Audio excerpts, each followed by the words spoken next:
Hi. I know a lot of you are probably wondering, first of all, where are the iceberg videos that I'm supposed to be working on?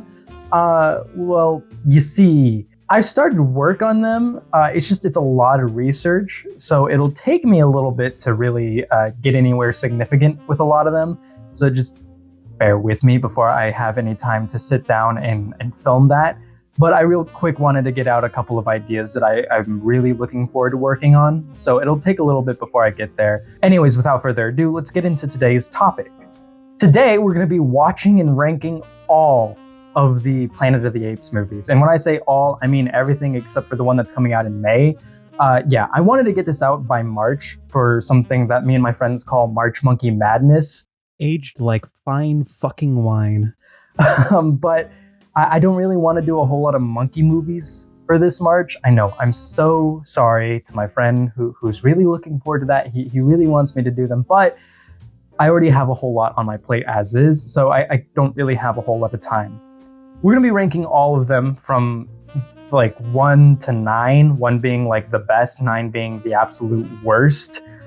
So we're going to be starting from the 1960s, and then we're going to go up and work our way towards the 2000s. But I'm going to do something a little special. I'm going to go ahead and throw in something extra. Not only am I going to rank these 1 through 9, I'm going to go ahead and give them a counter. This is a shot counter for how many shots I need to take for this movie to be enjoyable. So obviously 1 shot is it's whatever, 0 shots, I don't need it. It's a pretty good movie. Anything above that is, okay, we're getting into, this movie probably sucks. Anyways, I just thought that would be a little bit entertaining to throw in there. I don't support drinking, okay? That's YouTube, I don't support it. It's not fun or something. I don't know what to say. Anyways, let's just go ahead and get into the first movie, shall we? First, let's start off with the first Planet of the Apes. Now, I watched the first Planet of the Apes forever ago. I really didn't vibe with it because, wow, I'm speaking like a fucking Gen Zer. I don't know what it was with me. I just got really bored and I couldn't sit through the movie because it was so old, blah, blah, blah. But I mean, like nowadays, I can sit through that movie just fine and be like, okay, this is kind of interesting. It's kind of intriguing. The effects aren't that great, I'll admit. The costumes look fantastic for what it's worth. And in the first movie I noticed, well, I didn't really notice it until like maybe the second or third movie in this franchise. But the apes, like the actors do this thing in the ape costumes where they kind of move their mouth like an ape would. And I don't know if it's something to do with the costume itself, because like that is all, like it's all over your face. You're kind of forced to have your mouth open, it seems. So I don't know if it's like that's them like, trying to like wet their mouths more, because it's like probably getting really dry from having your mouth open at all times. But yeah, they do that thing that it just kind of makes them feel more like apes, like chimps, like something that you'd see chimps kind of do. Like, I don't know how to describe it. Like I can show a clip of it. So it's got some interesting things to it.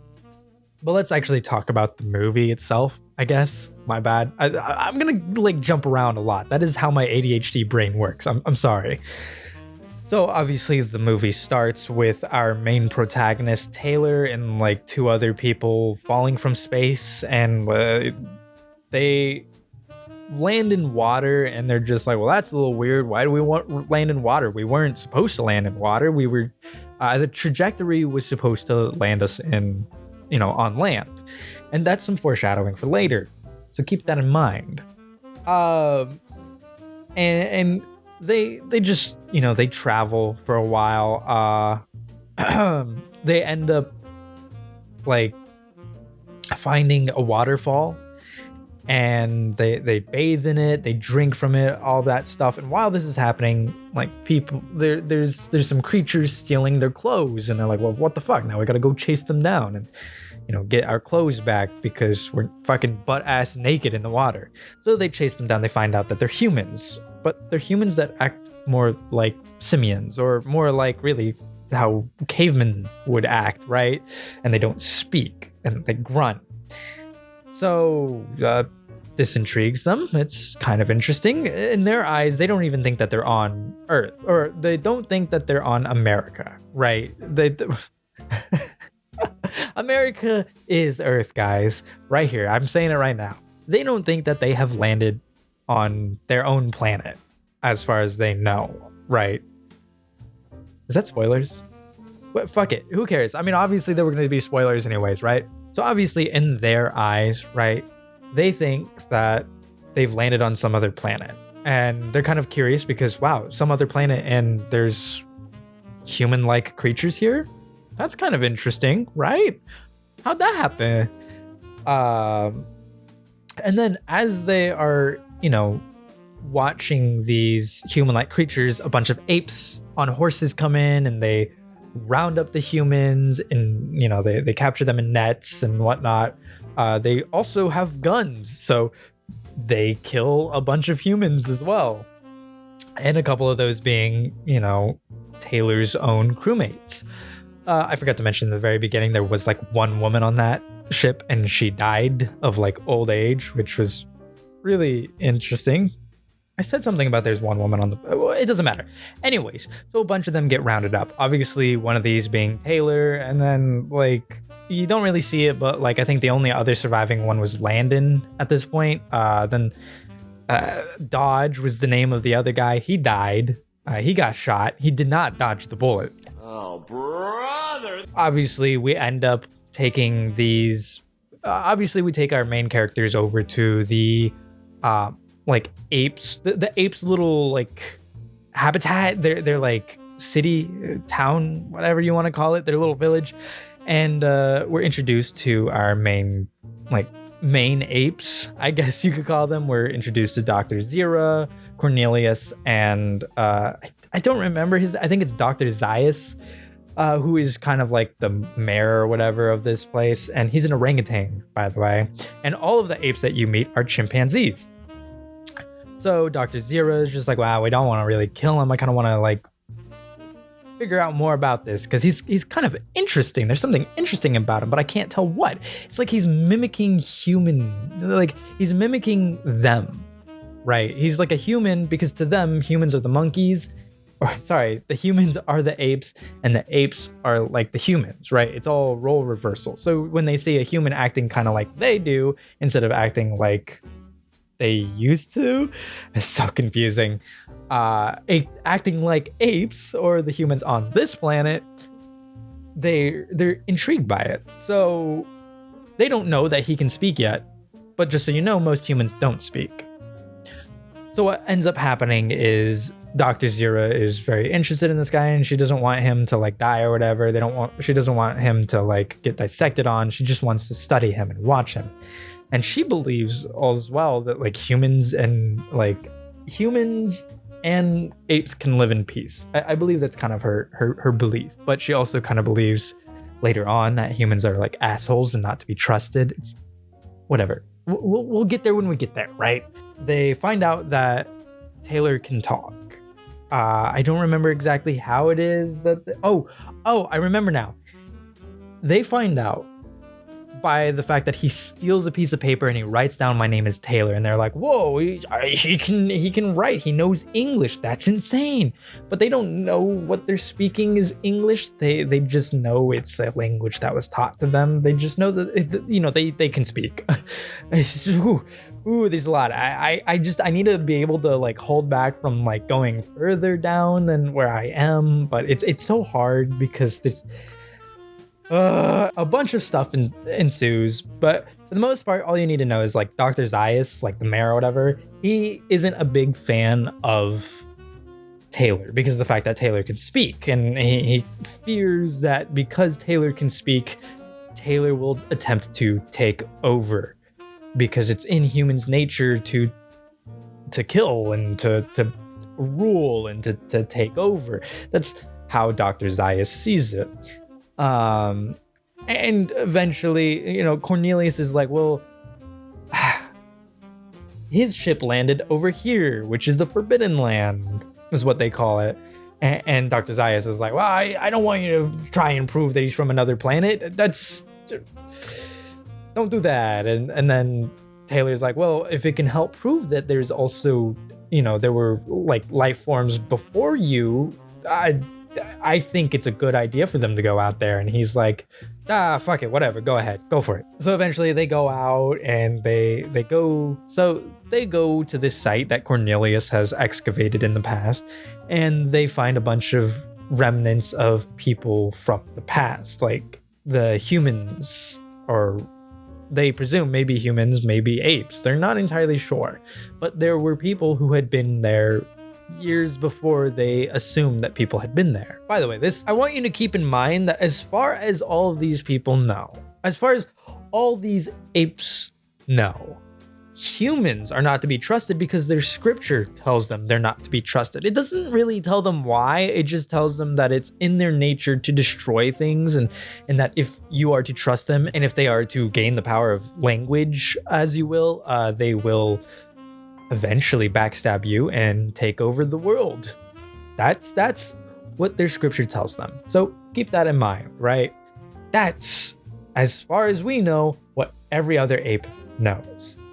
Very important. At the end of it all, Taylor's just like, this really wasn't enough for me. I feel like there's probably more out there in the Forbidden Lands that I can find to really show you. So I'm gonna go try and do that. And Dr. Zaius is like, go for it.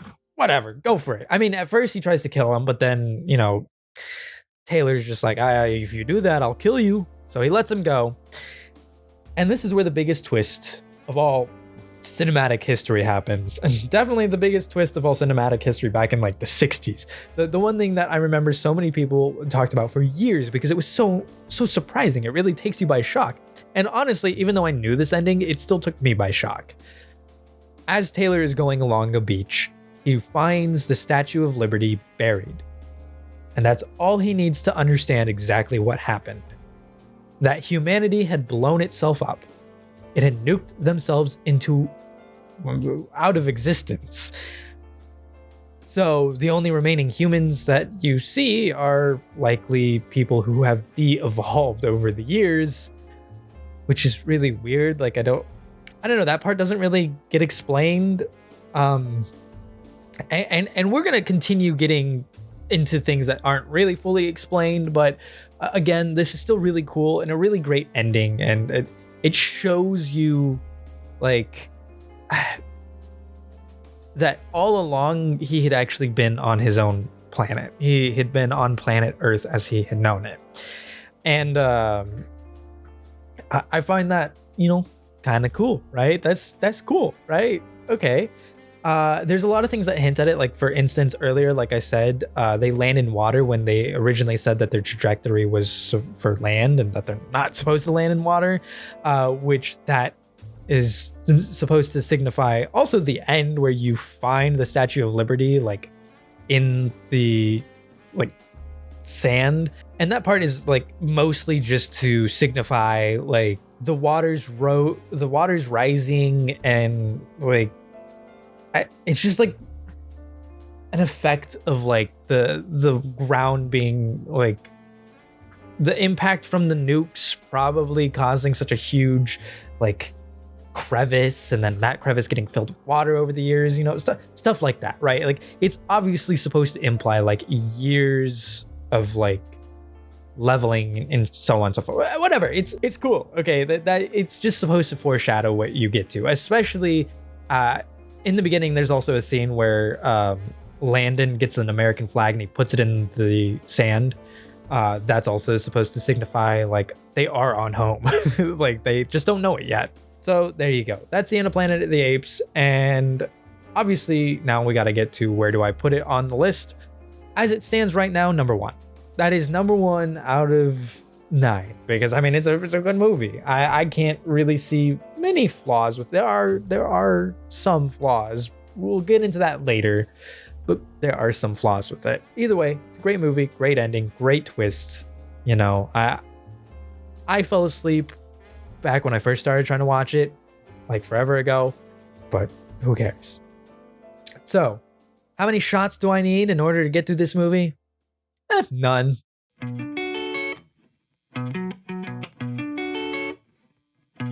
So the second movie is Beneath the Planet of the Apes, and the way that it starts is it's hilarious. You start with two new people from space who were following Taylor's entire space crew or whatever, and they also crashed on the same planet, and they don't know that it's Earth. And this guy, I don't remember what the hell his name is. It's not really important, but he finds Nova. I forgot to mention, Taylor finds a girl who's she's not human. Oh, it's fuck, my bad. She's not an ape. She's not an ape, but she is a human. And like we said, humans don't speak. So they're very grunty, whatever. They don't speak. So it causes some problems for this guy when he finds her. He doesn't know that she knows Taylor, but she has like Taylor's dog tags. So he's like, oh, you know Taylor. Where's Taylor? Taylor, do you know where Taylor is? Do you know where Taylor is? And obviously she can't respond because she doesn't know fucking English. But she tries to take him to where he is. What had happened was Taylor found this weird spot in like the Forbidden Lands, and he runs upon it, and there's like fire and lightning. It's so poorly CG, poorly done. It looks like ass. Whatever, I get it, it's the 70s, right? So like there's some like technical limitations, but it's still really, really bad. Even for the 70s, it is really, really bad. Anyways, Taylor's like, well, that's interesting. Where's that coming from? I think it's that rock. Let me go to that rock. And he hits the rock, and then he falls through the rock. And Nova freaks out, and she runs away. And then this guy finds Nova, and he's like, okay, well, let's go find fucking Taylor. And they ride for a bit, and then they get captured by oh no, what was it? Oh, for whatever reason, Nova takes him to the Apes village. And the apes, by the way, are now like they're working with the gorillas, which the gorillas oh, holy shit. Okay, so Dr. Zaius was an orangutan. All the other apes that you met were like chimpanzees, but now we're getting into gorillas. They seem to have a thing for really wanting to kill the humans. They find the apes village, and the gorillas are talking about how any human they spot they're gonna kill.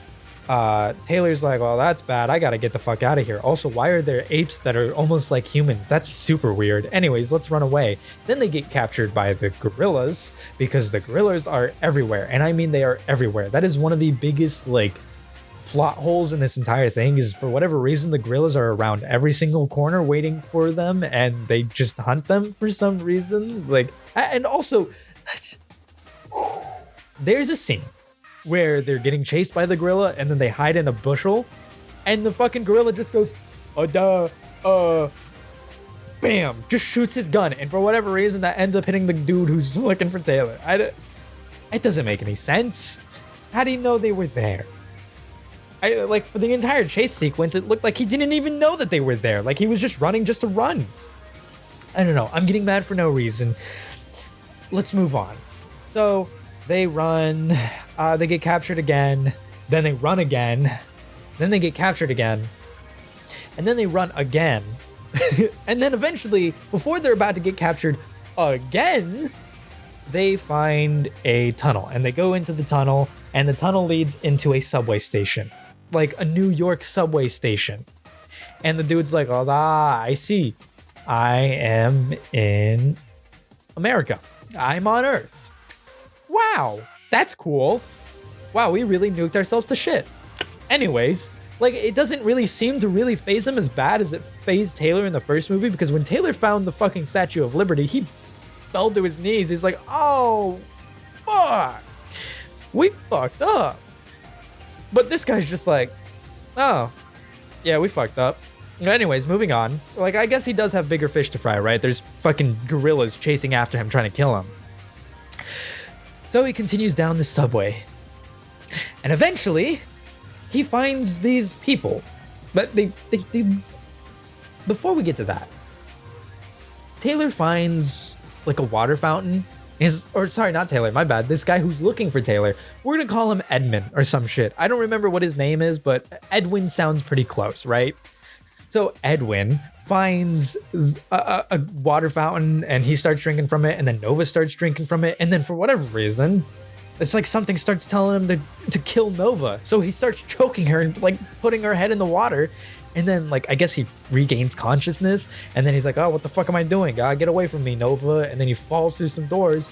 And then after a little bit, he runs into these human like people, right?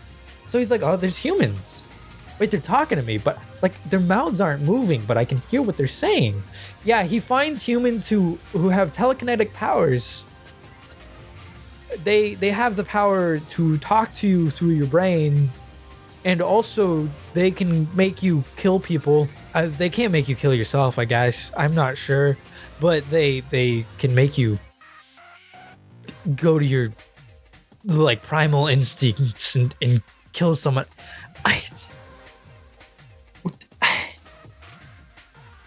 I don't understand. Like, here's the thing, right? The apes becoming like intelligent creatures enough to like have their own like villages and armies and doctors and all that. Okay, that's like slightly believable. I mean, like, remember, we came from apes, right? Like, we came from simians. Like, we're all simians.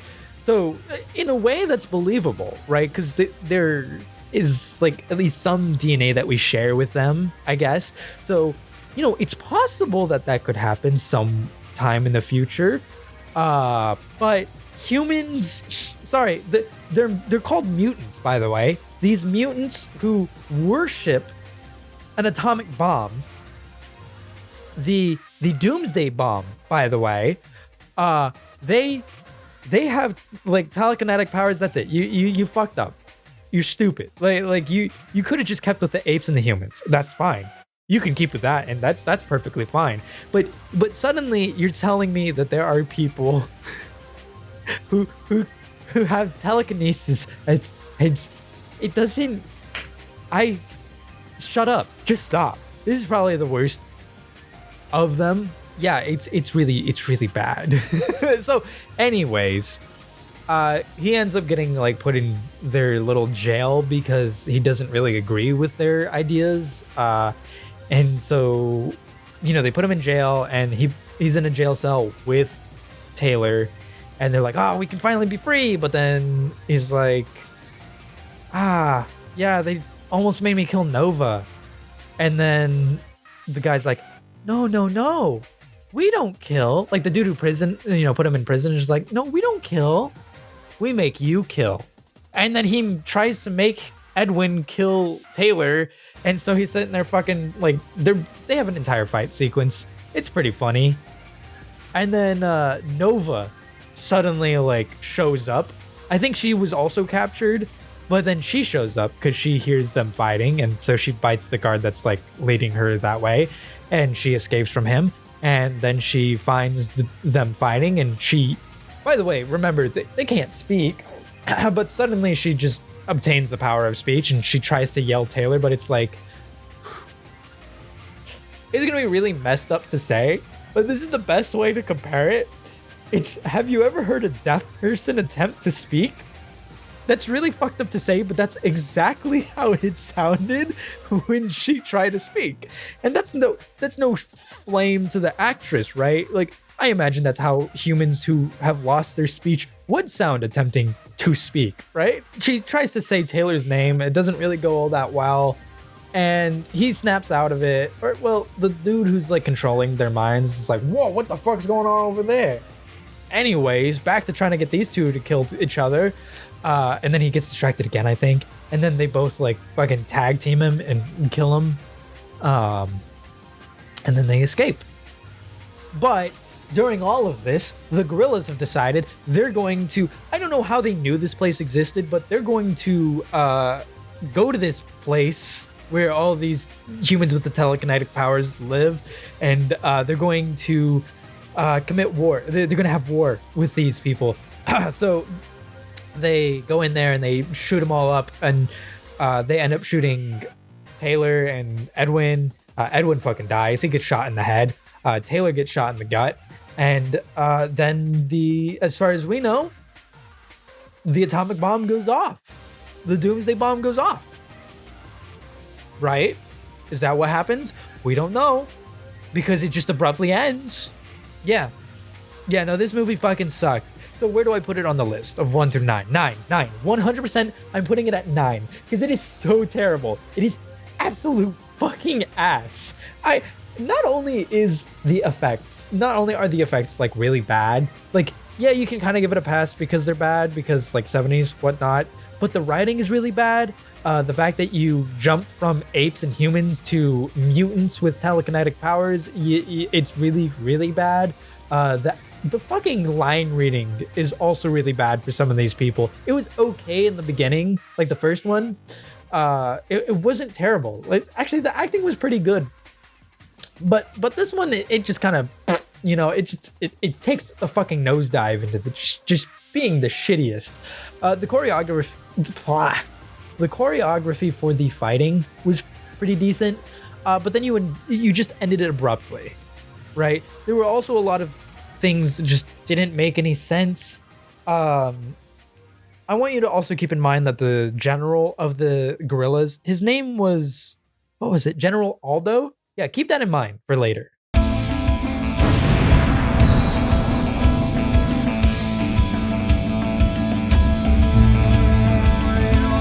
So now we're on to the third movie of this, the 5-movie saga of the 60s to the 70s. I know, I honestly thought that I thought this was going to be like the second to last one, but nope. Anyways, moving on. Let's get to it, shall we?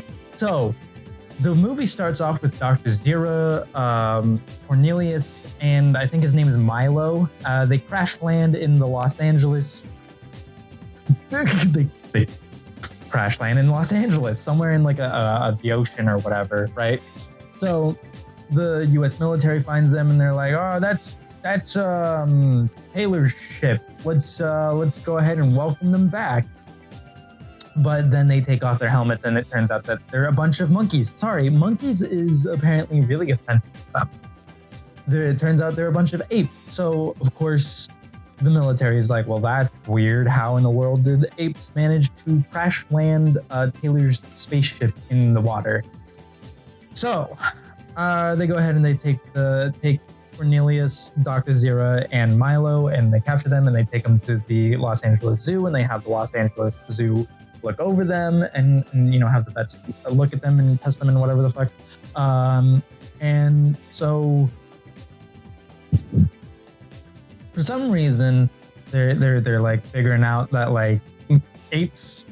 They figured out that like apes shouldn't talk. Oh shit, I'm sorry. There's something really important I forgot to mention. They are 2,000 years in the past, by the way. This is very important. You should remember this. So they're 2,000 years in the past, and Dr. Milo is just like, yeah, we should not talk. No, don't speak any words to these guys, okay? Just don't speak at all. But Dr. Zira immediately breaks that. I don't remember exactly what it is that's said. I think it's something to do with the whole monkey ape thing. And then at some point Milo fucking dies. He gets strangled by a gorilla because, like I said, gorillas are fucking violent and they're terrible. So that happens. And then they have to get questioned by the US government as to how it is they managed to crash land Taylor's ship, and if they know anything about Taylor. And also at the exact same time, the government knows, like the whole world pretty much knows, that these apes can talk. And so the government's like, nah, you can't talk. That's not possible. But then they prove that they can talk, but they're still kind of like, nah, there's no way.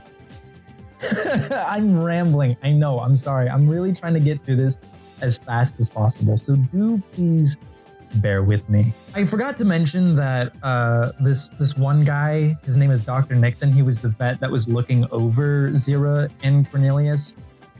He takes Cornelius and Zira into like his own home, and he pays for them to have their own home. That's the purpose for the weird. These apes, they get to have this lavish lifestyle, while at the exact same time there is some dude who doesn't like the fact that these apes can talk, and he thinks that it's really dangerous. And I'm pretty sure he says something about how it's against God or some shit. I don't fucking know. Anyways, he doesn't like it. He doesn't trust these apes. And so he's doing everything in his power to try to kill them. But even worse, we figure out that Dr. Zira is pregnant. And that scares this guy even more. So he interrogates Dr. Zira and he finds out in their future what has happened because he gives her alcohol. And by the way, alcohol isn't like some truth serum, by the way. You don't always tell the truth when you're on alcohol. You might say some stupid shit, but you can't trust what somebody says on alcohol. What the fuck kind of logic is that? Whatever, this is the fucking 70s, so I guess that's how they viewed it, right? I mean, back in the 70s, if you gave a woman alcohol and she said yes to you, then that meant she was ready to fuck. So through alcohol, this terrible guy learns that in the future, by the way, I don't remember what this guy's name is, so we're gonna call him Officer Dickhead. Officer Dickhead realizes that he learns through drunk Zira that in the future, humans don't speak and apes do, and that apes rule and humans are, the roles are reversed. And he learns that humans have pretty much blown themselves up. And he also learns about the fact that humans and apes don't really necessarily get along. And that's the future that they are doomed to have. And so, of course, this fucking Officer Dickhead is just like, so that means if you have a child, that's going to lead to everything that's going to happen, right? That means that if you have a child, that's going to lead to those events that cause that. Well, in that case, I think I should kill you and I should kill child. Math add up. Well, then he goes ahead and he tells the government about this, and the government's like, yeah, we agree, we should go ahead and kill her. And then after that, obviously Dr. Zira and Cornelius are like, well, we should run because they do have child. They have baby, but they have baby through Zugai. Zugai say, you having a child? Okay, I will give birth because I am Zugai and I have ape. And so I know how that go. So he helps her give birth, and eventually Officer Dickhead finds where they're at, and I don't know how he finds where they're at. It's really stupid. It's like somehow in movies, right, you can run away from somebody who's chasing you, but in the end they always find you. And I don't really get that. That makes no sense. But it's like they've got some fucking tracker on them, but he doesn't. Like, what is that? What is that, right? How does that make any sense in any fucking movie ever, right? How do people watch that and go, yeah, that makes a whole lot of sense? He can just fucking track them like he's a goddamn bloodhound, right? He just knows exactly where they are all the fucking time. Like, did he just air tag the fuck out of them? Does he just know their every single movement? How did he know that they went from one place to another? It doesn't make any fucking sense. And I hate it when movies do this because it's such a huge plot hole, okay? It is a huge plot hole. And I feel like less movies should do this. More movies should be like, okay, they ran away. Maybe they gave a little bit of a hint or something. I don't know. Maybe they're being tracked. I don't know. But of course, in the 70s, that doesn't really make a whole lot of sense because they didn't have that technology. So how did he know where they were? I don't know. He catches up to them. He kills Dr. Zira, he kills Cornelius, and he kills the baby. The end. Right? Here's a little fun thing for you. It turns out that that baby that Dr. Zira had that died was a baby of the ape from the zoo. And she actually traded her baby with that ape that the zoo had. So, now she's got... Now that baby is dead, and her baby is alive at the zoo. And then at the very end, they show the baby speaking. And it's the funniest shit ever. Like, here's a clip of it.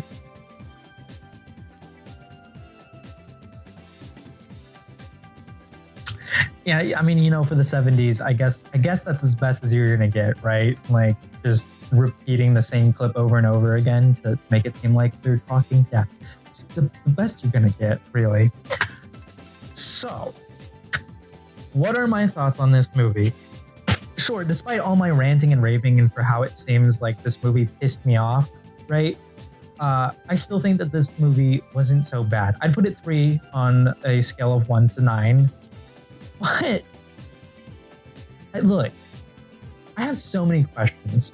First of all, I need to know how long after the ending of the second movie did it take before the fucking bombs went off? Because we saw fucking Taylor and the other guy like die. We saw that happen, right?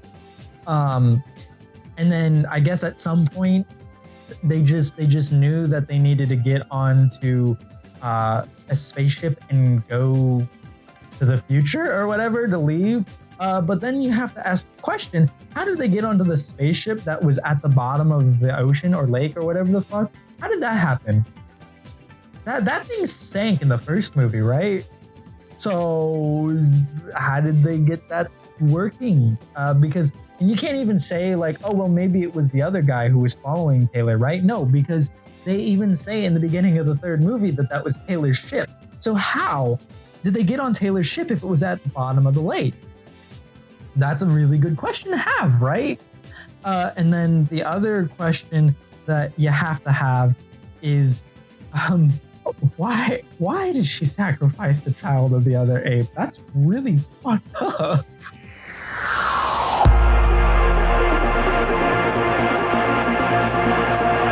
All right, just fix this mic.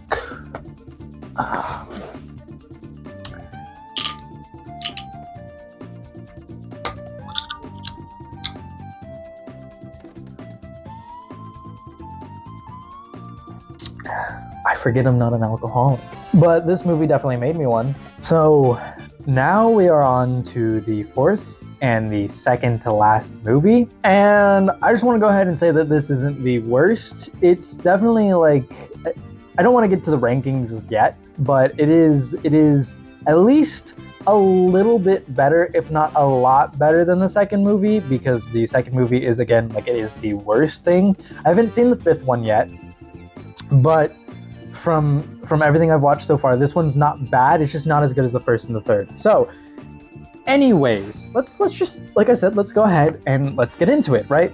So this movie starts off by following the child of Zira and Cornelius. His name is Caesar. And at this point, this has to be like 10, 20 years after the events. They didn't really mention. After the events of the previous movie, right? So what happened in between that time? Well, a plague had completely wiped out all the cats and the dogs, but this plague didn't affect simians. But it also didn't affect any other fucking animal, I guess? Unless it only affected anything but horses and simians, in which case, like, why didn't people just turn to, I don't know, horses? Anyways, so what happens is, because of this plague, people turn to apes as their next pets, because all of the pets are fucking dead. Which really sucks. I need to go hug my cat because of the thought of that ever happening, but it's not even fucking possible. It's probably the stupidest thing imaginable. Anyways, this plague completely wipes them out, and so all humans turn to apes. And as the apes continue to evolve and prove themselves to be worthy as pets, the humans start being like, we could use them as slaves, because that's just in humans' nature, I guess. To be like, wow, you know what? If dogs could do half the things that humans could do, we could definitely enslave them. Think about it. If a dog just suddenly started standing on its hind legs and was capable of cooking, a human would be like, awesome, I don't have to do it, you can do it. Because humans are just fucking lazy by nature, all right? Let's be honest. So, the humans decide that these apes should become slaves. And they are treated like absolute dog shit. And Caesar sees this, and Caesar's like, well, I don't like that. That's no bueno. And he sees how they get treated, because obviously a lot of these apes are still like, they still have a conscience, right? So a lot of them will tend to try and rebel. And so when they do try to rebel, the police, who by the way are dressed like SS officers, I don't know if anybody noticed that.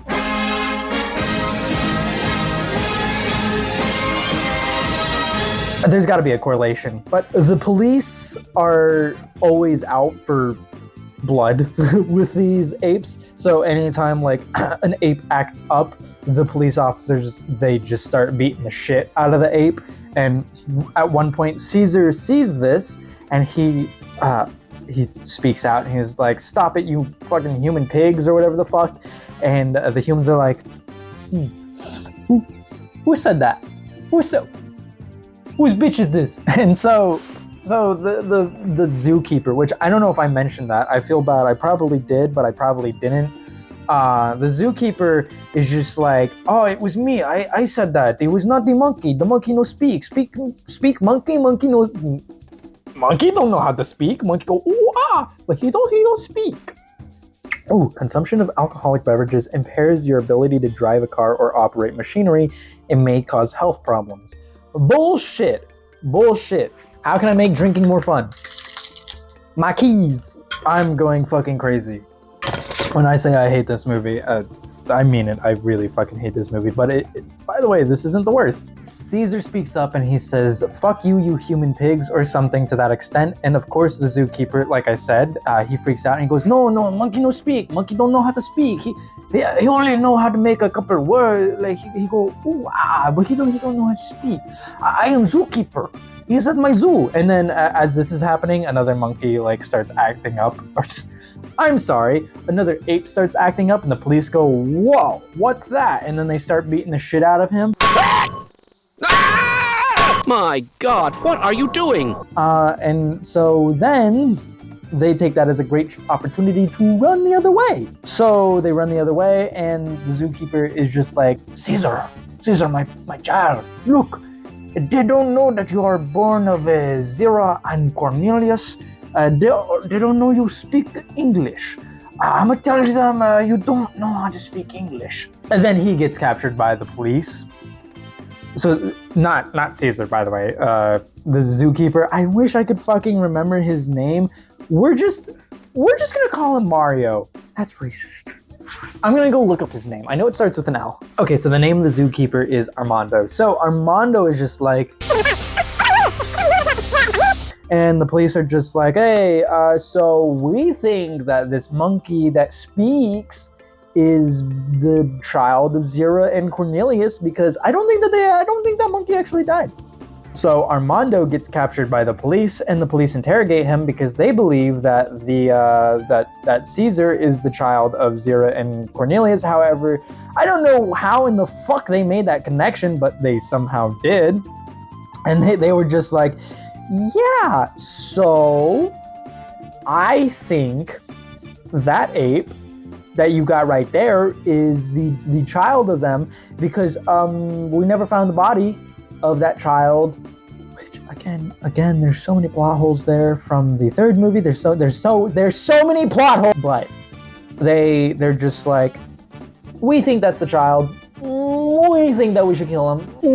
We think that he's gonna start a rebellion, because that's what we've been scared of this entire time. So please tell me that's not the case." And he goes, No, that's not the case. He's not the child of Zero or Cornelius. Doesn't make any sense. He doesn't speak." And then they interrogate him, and they put like some helmet on him that makes him speak the truth. And then when he speaks the truth, he says, "Yeah, he knows how to talk. And yeah, he's from Zira and Cornelius." And then he realizes he's been captured and cornered, and so he throws it off, and then he fucking jumps out the window and he kills himself. And fucking Caesar watches his body fall, and he's like, "They killed him.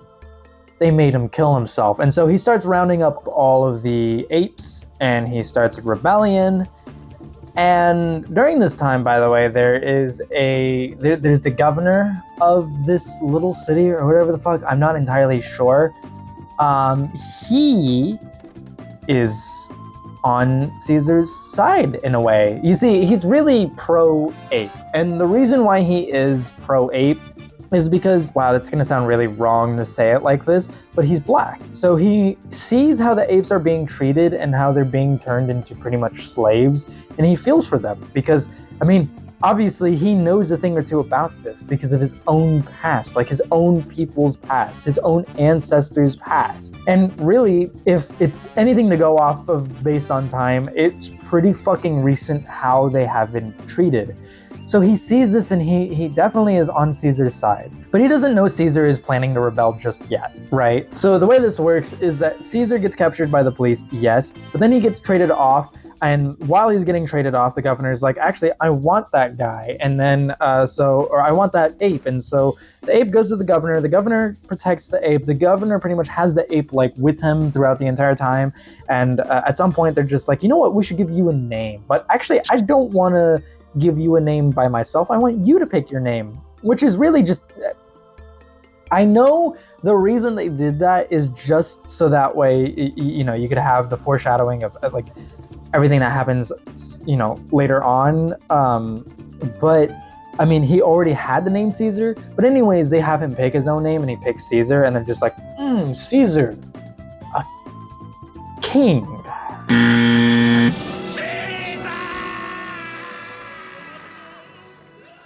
Caesar. A king.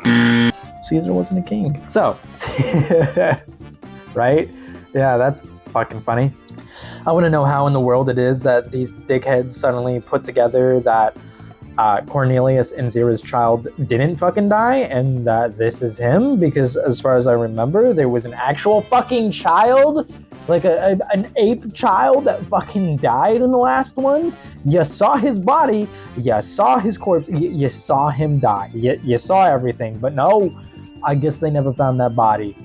I don't get the logic there, man. So they figure this out. They start hunting down for Caesar, and they're just like, oh, hey, governor, is Caesar there? We need to go and get him. And that's when the governor is just like, nope, I sent Caesar off on a task. And so the governor's like, come with me, Caesar. We need to hide you. We need to get you out of here before they find you. And so they start running away, and the governor is just like, damn, Caesar, I really wish I could communicate with you and you could communicate back and like we could understand each other. And Caesar's just like, dude, fucking, I do. I understand you, bro. I speak English, bro. That's crazy.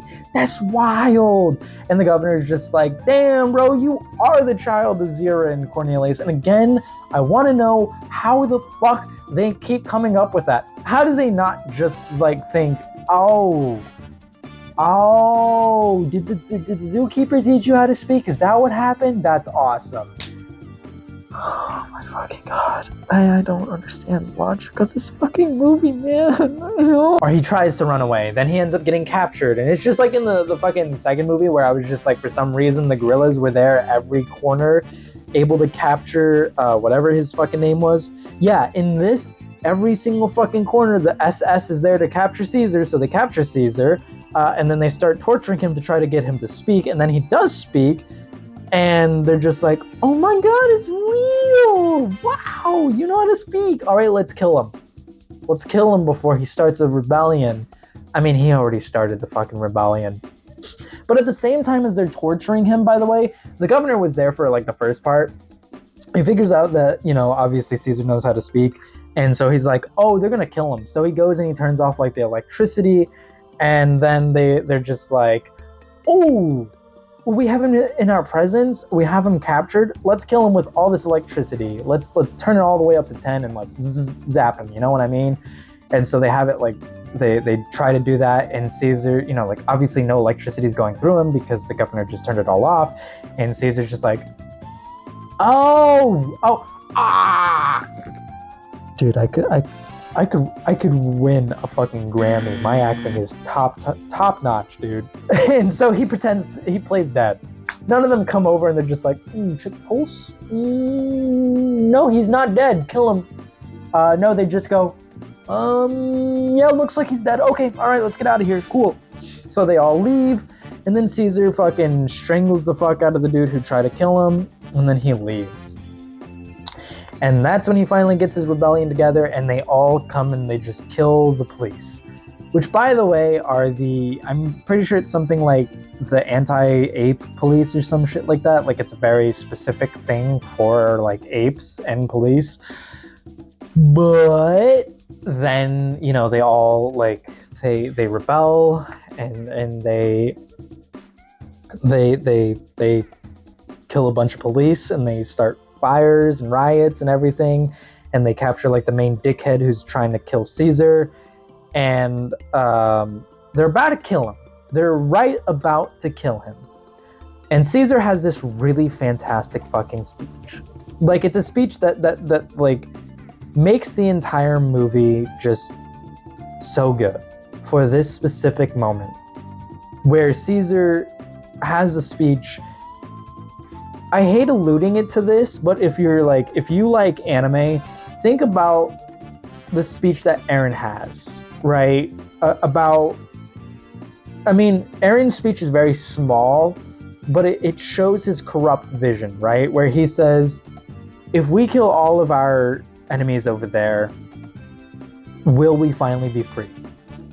It's kind of the same thing for Caesar, where Caesar pretty much says, like, as apes, if we finally kill all of the humans, we will finally be free of the slavery that has been put upon us by these people, by these humans. And it shows his corrupt vision, where he thinks that the only way for him to finally be free is to kill all humans. The only way for apes to be free is to just kill all humans. But then he realizes, in a moment of clarity, through not only the governor, like I mentioned before, but also his girlfriend that kind of shows up throughout the whole thing, where she finally learns how to speak, and she says, stop. She tells him to stop because he's about to tell all the apes to kill the bad guy who's been like orchestrating everything. And the governor says, like, look, I've been through, like, I know my entire race has been through slavery in the past. I know what it's like. But this path that you're going down is not the right one. And it gives Caesar a moment of clarity to say, but today we're not going to do that. Today is not the day that we fight and we kill the humans. Today is a day of peace for them, but a warning for them to know, right? I wish I could do it justice. I think, honestly, I'm just going to show you it. I'm going to let you see what the speech is for yourself, because it's a really great moment in this shitty-ass movie. How would I rate this movie? Where would I put it on the list? I'm going to at least put it at number 6. Because although it is really shit for most of it, right, it's good at the end. Like, the ending is really good because it shows character development of Caesar. And it's a very important message overall. Where I'm sure a lot of people do agree that if, like, for instance, let's say, and this is a very controversial take, but say, for instance, like the way that people view cops, right? They view it as cops need to be completely gotten rid of. Okay, we need to get rid of cops. We need to kill all cops because all cops are bad. Sure, a majority might be bad, but it doesn't mean that you need to completely, get rid of everybody. Or, like, maybe you can say it about race, right? Like, you think that one specific race is terrible. You need to kill all of that race. You don't. You don't need to do all of that. And it's a corrupt view to have, to think that you should do that. That's an important message to have at the very end. And I think it's a really great moment. But the rest of the movie is absolutely fucking ass. Now we get on to the last movie. Yippee! So now, we're on to the 5th movie. Okay? Great. So you got all of that established. You got every bit of this story established, right? You understand what's going on, right? Do I have to break it down Barney style? It's super simple. I'm not gonna, but I might have to with this one, because guess what? The way this one starts is like several years after the events of the last one. Caesar ends up having a kid. That kid's name is Cornelius. And it makes you think at first, wait a minute, is Caesar the father of his own father? That'd be really fucking weird. But no, that's not the case. That is Cornelius II.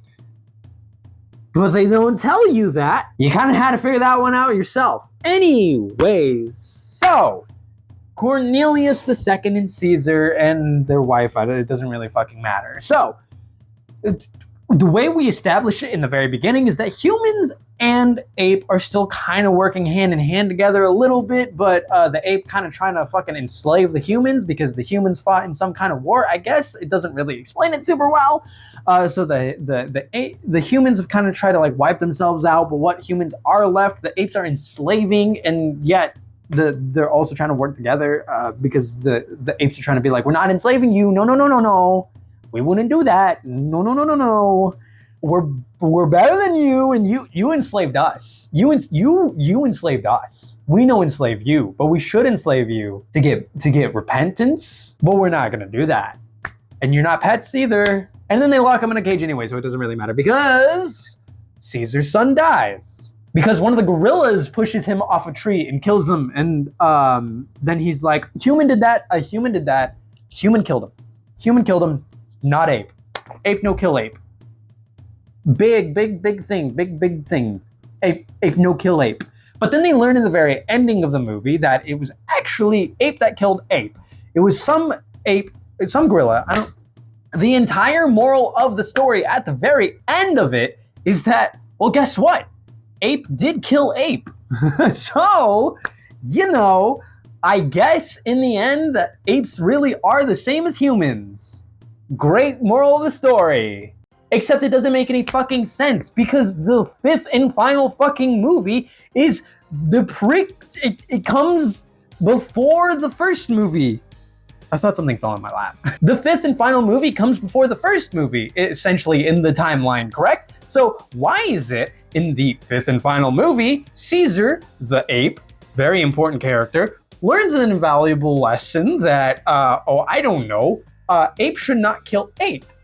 But now that ape has killed ape is now the same as human. And so therefore, that means every single ape should know the lesson that apes and humans are pretty much the same because now ape has fucking sinned in their ape fucking religion, whatever bullshit, right? But in the first movie, their entire thing is that we're so different from humans. We're not like humans at all, guys. They're fucked up. They kill each other. We don't do that. We don't kill each other. So why in the fifth movie would you tell us that, apes did kill each other? Okay, well, and why in the first movie does it seem like the entire consensus is that we don't? It's a retcon. It's stupid. It's like you're going back on everything. I don't like it. I hate it. Please stop. Pretty much my consensus on the entire franchise. First of all, I imagine there's the question of where is this movie on the tier list. First of all, I have to rewrite the tier list, or at least the ranking that I had for most of the movies that I already went over. But we're gonna put number 2 at 10, and we're gonna put this one, number 5, at number 9. You got it? All right, cool, great. Awesome, let's move the fuck on. But now I have to give you my final consensus. You see, for this franchise, I think they had a really great story in the very beginning, and they had something that they could have gone off of that could have been great, right? Okay, so here's a world. The apes have taken over because the humans nuked themselves to death. All right, awesome, great, we got that. We have established that. So there was a war between the humans, but now, all of a sudden, there was no war between the humans. Kind of, sort of, not really. There was, but it was kind of caused by the apes, but not really, because we don't know what the fuck we're doing with this story. And also, the dogs and cats died out. But for whatever reason, it doesn't affect the humans, and it doesn't affect apes, and it doesn't affect deer, and it doesn't affect fucking horses. And what else does it not affect? Did it not affect raccoons? Because it'd be so fucking awesome if I could have a raccoon as a pet. And did it not affect foxes? Because holy shit, I fucking love foxes. Give me a fucking fox. But I guess it affected everything since we decided to go to apes. I don't know. So they had a really great idea, but I guess because of greed or whatever, they just kept on fucking up the story more and more the more they went on. And honestly, it's just like everything after the first doesn't matter. Like, you can just watch the first one and be like, cool, that was a great ending. Amazing plot twist. Great plot twist. And then you just ignore the rest of it because it doesn't matter. I mean, yes, you have some great moments for all 4 of the movies after the first one, right? You have some great moments that I've gone over. But at the same time, it's like they had an established storyline, but they couldn't really work with it, and there's a lot of fucking plot holes, and they just kept retconning everything. What would have been awesome is if they pretty much established, okay, so after the first movie, after the second movie, when Zira and Cornelius go back in time, they create a separate parallel universe. They are now in a different timeline. And in this different timeline, this is how this happens. You get it? Like, that'd be cool. That'd be great. I think I could understand that, but I don't think that's the case. I think every single thing that is set in motion past the second movie is what leads up to the events of the first. And now we're gonna get into the 2011 films. And before we get into that, I'm gonna go figure out what the fuck happened to my arm and why it fucking hurts and itches so much. Oh my god, there's like actual fucking like, there's like welts or some shit. Oh my, this fucking hurts. This fucking moves. This fucking moves. I'm trying to look at fucking apes. And the CGI ones are so much better, but you can still tell it's like humans, man. Fucking hate apes, man. I just want to go to a zoo, man. I just want to go to a zoo. Fuck, it's apes. Fuck. Did I break my glasses? No. Okay. Alright, let's get on to the next one.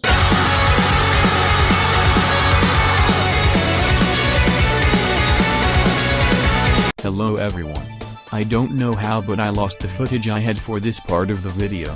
Instead of going back and re-recording the entire thing, I'm just going to record a whole new segment that will feel different from the rest of the video. Okay, thanks. Okay, so in 2001, Tim Burton decided for whatever reason that he was going to direct a reboot of the Planet of the Apes movies. Now this already sounds like a terrible idea because it's Tim fucking Burton. And the only good thing that Tim Burton ever did for this world was Beetlejuice, okay? Let's all be honest, okay?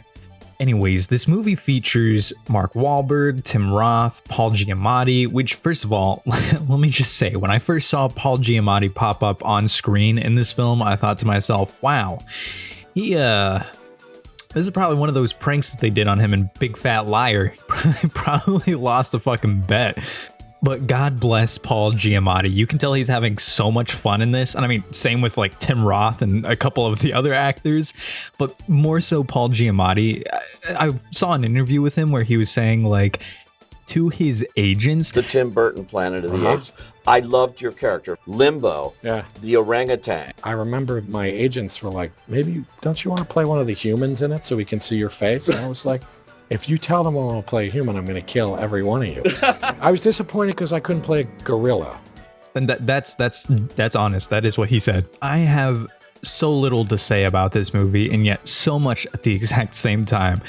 In a way, there are some things in this movie that are way better than the other movies that I just covered, but at the same time, there's a lot that's just so dog shit awful. Like clearly Tim Burton, like he just took a look at Planet of the Apes and had this idea of what he wanted based off of that. Like I'm not sure he knew anything about Planet of the Apes when making this. And you know what, in a way you can say that's fine. It's a reboot, whatever. It doesn't have to do everything that the original saga did, you know? It's a reboot. Oh my god, but then the twist. Okay, so in the original movie, we all know the twist, right? It turns out he was actually on his own planet the entire time. Great, perfect scene, right? Well, in this, he manages to get back on a ship, and then I guess he goes back to his own time, but he doesn't go back to his own time, because when he goes back to his own time, with quote unquote, goes back to his own time, it turns out that his own time isn't his own time, and he's actually in a different universe where the apes again rule the planet, because Abraham Lincoln has been replaced with General Thade, who was Tim Roth's character. Yeah, I don't understand what it was that fucking Tim Burton meant by this. It made no sense. It was really fucking stupid. Like, did you just go into the future instead on this planet? I don't get that twist. It's kind of stupid. Anyways, that's really all I have to say about this movie. Tim Roth did a great job. Mark Wahlberg, I'm pretty sure he was hoping that he was beating up Vietnamese people this entire time. And Paul Giamatti, oh my God. I kind of love Paul Giamatti just because, like, you know, big fat liar. But he did a fantastic job in this movie, and I absolutely love it. And even with all that makeup on, I can still tell it's him. Like, it's kind of insane. Anyways, yeah, this movie, not a great movie, but not a terrible one. So, you know, there's that.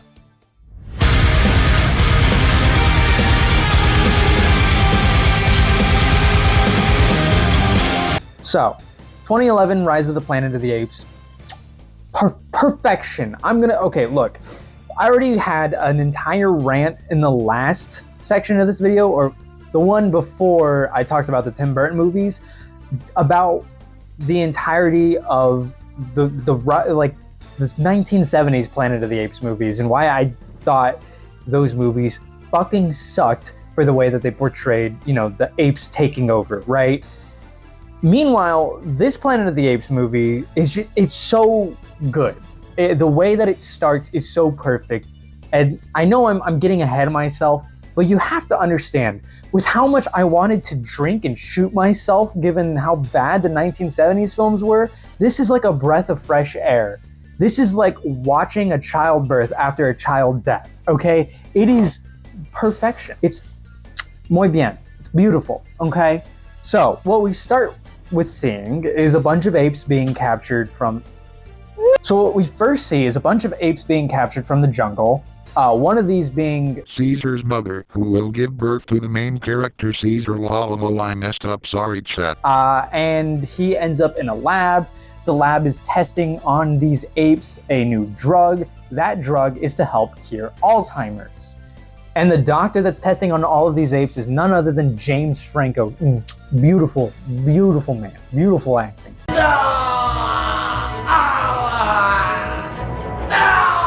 Character name is like Will or whatever. I don't really care. I just keep on calling him Franco. He's making this drug because of the fact that his father has Alzheimer's, and it's in the late stages of Alzheimer's. That this motherfucker is forgetting how to play piano, and he thinks that the piano sounds good when it sounds like complete and total dog shit. I'm gonna be honest with you, Chief. This sounds like ass. It is so out of key. But, you know, it's not his fault. He's got Alzheimer's. Poor guy, right? So, of course, Will's entire goal is to slowly but surely use this drug to help get his father in a better stage. And obviously, you know, it's a selfish reasoning and whatnot, but Alzheimer's is a really huge deal. And so, of course, you know what? Why not? You know, it can help a lot of people other than just me. So, great cause. Very, very beautiful. But he's testing it on apes, and as he's testing it on the apes get so much smarter, and they're able to perform certain tasks so much faster. And Will takes a liking to a specific ape. Sorry, correction. I said earlier that it's Caesar that gets captured. It's actually Caesar's mom that gets captured.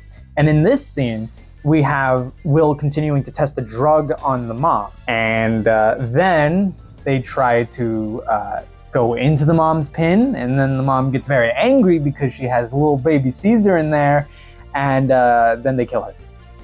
They put her down, and it's really fucked up, because then one of the doctors has to go to every single one of the apes and put them down. And then Will finds out that there was the little baby Caesar in there, and he's like, "I'm taking you home. I am taking you home."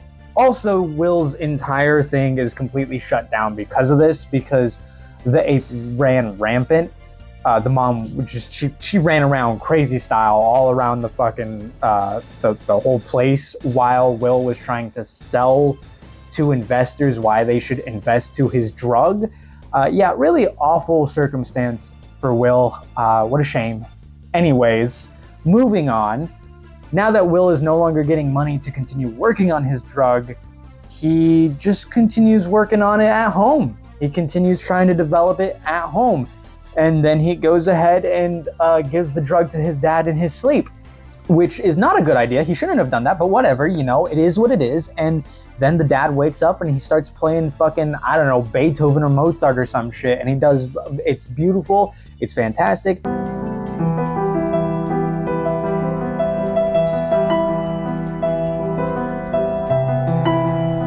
And and it kind of touches your heart. You know, you kind of like, wow, that's really sweet. That's really cute. Wow, I like that.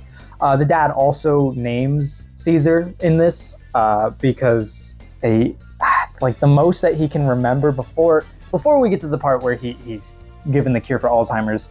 The most that he can remember is like certain quotes from certain like poems and whatnot. And of course, his name is based off the play written by William Shakespeare about the great dictator Caesar. Okay, cool. We got that. Now let's move on, because I you know what? There's no real reason to sit here and describe all of this to you. By the way, there's some really interesting little details that you will notice in the background during some of these parts, like on newspapers and such. There's a little newspaper clipping that says something about like Lost in Space, which it's a perfect little reference back to the very first Planet of the Apes that we talked about, which I don't ever want to talk about again. So let's continue moving on forward. So we get a really wholesome scene of the dad being cured of his Alzheimer's.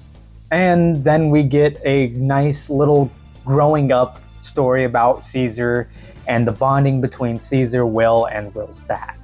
It's really cute. It's really sweet. They take him to a jungle because, of course, Caesar doesn't really want to stay trapped in his room all the time, and that shows because he did break out and scare the fuck out of the neighbor, and that was pretty funny, but not funny because you know he could die, animal services and whatnot. So they take him to a little jungle or the redwoods, I'm pretty sure, and it's a really sweet scene. Now we get to the important part. Will finds out that his dad is slowly becoming immune to the drug. It's been a while since I watched the movie, so there's a lot of things that I'm kind of forgetting. So I'm gonna have to start over here. What I was talking about with the dad's like Alzheimer's and how the drug is now like no longer in effect because the virus is evolving and it's now attacking like the drug, and so it no longer has an effect on him, right? He starts to show signs of relapsing, essentially, and Will begins to develop a new strain of the drug to help his dad out and make sure that his dad can, recover better. So he starts developing this new strain of the drug. Of course, he's allowed to because the investors from beforehand are allowing him to test again because they were like, well, you have shown to us that your dad is healing, he's getting better, so come back, test some more. This is your second chance. You can do this. We believe in you, right? So he starts testing on a new strain, a new strain, and we start with a new character that's going to be very important to the series, and his name is Koba.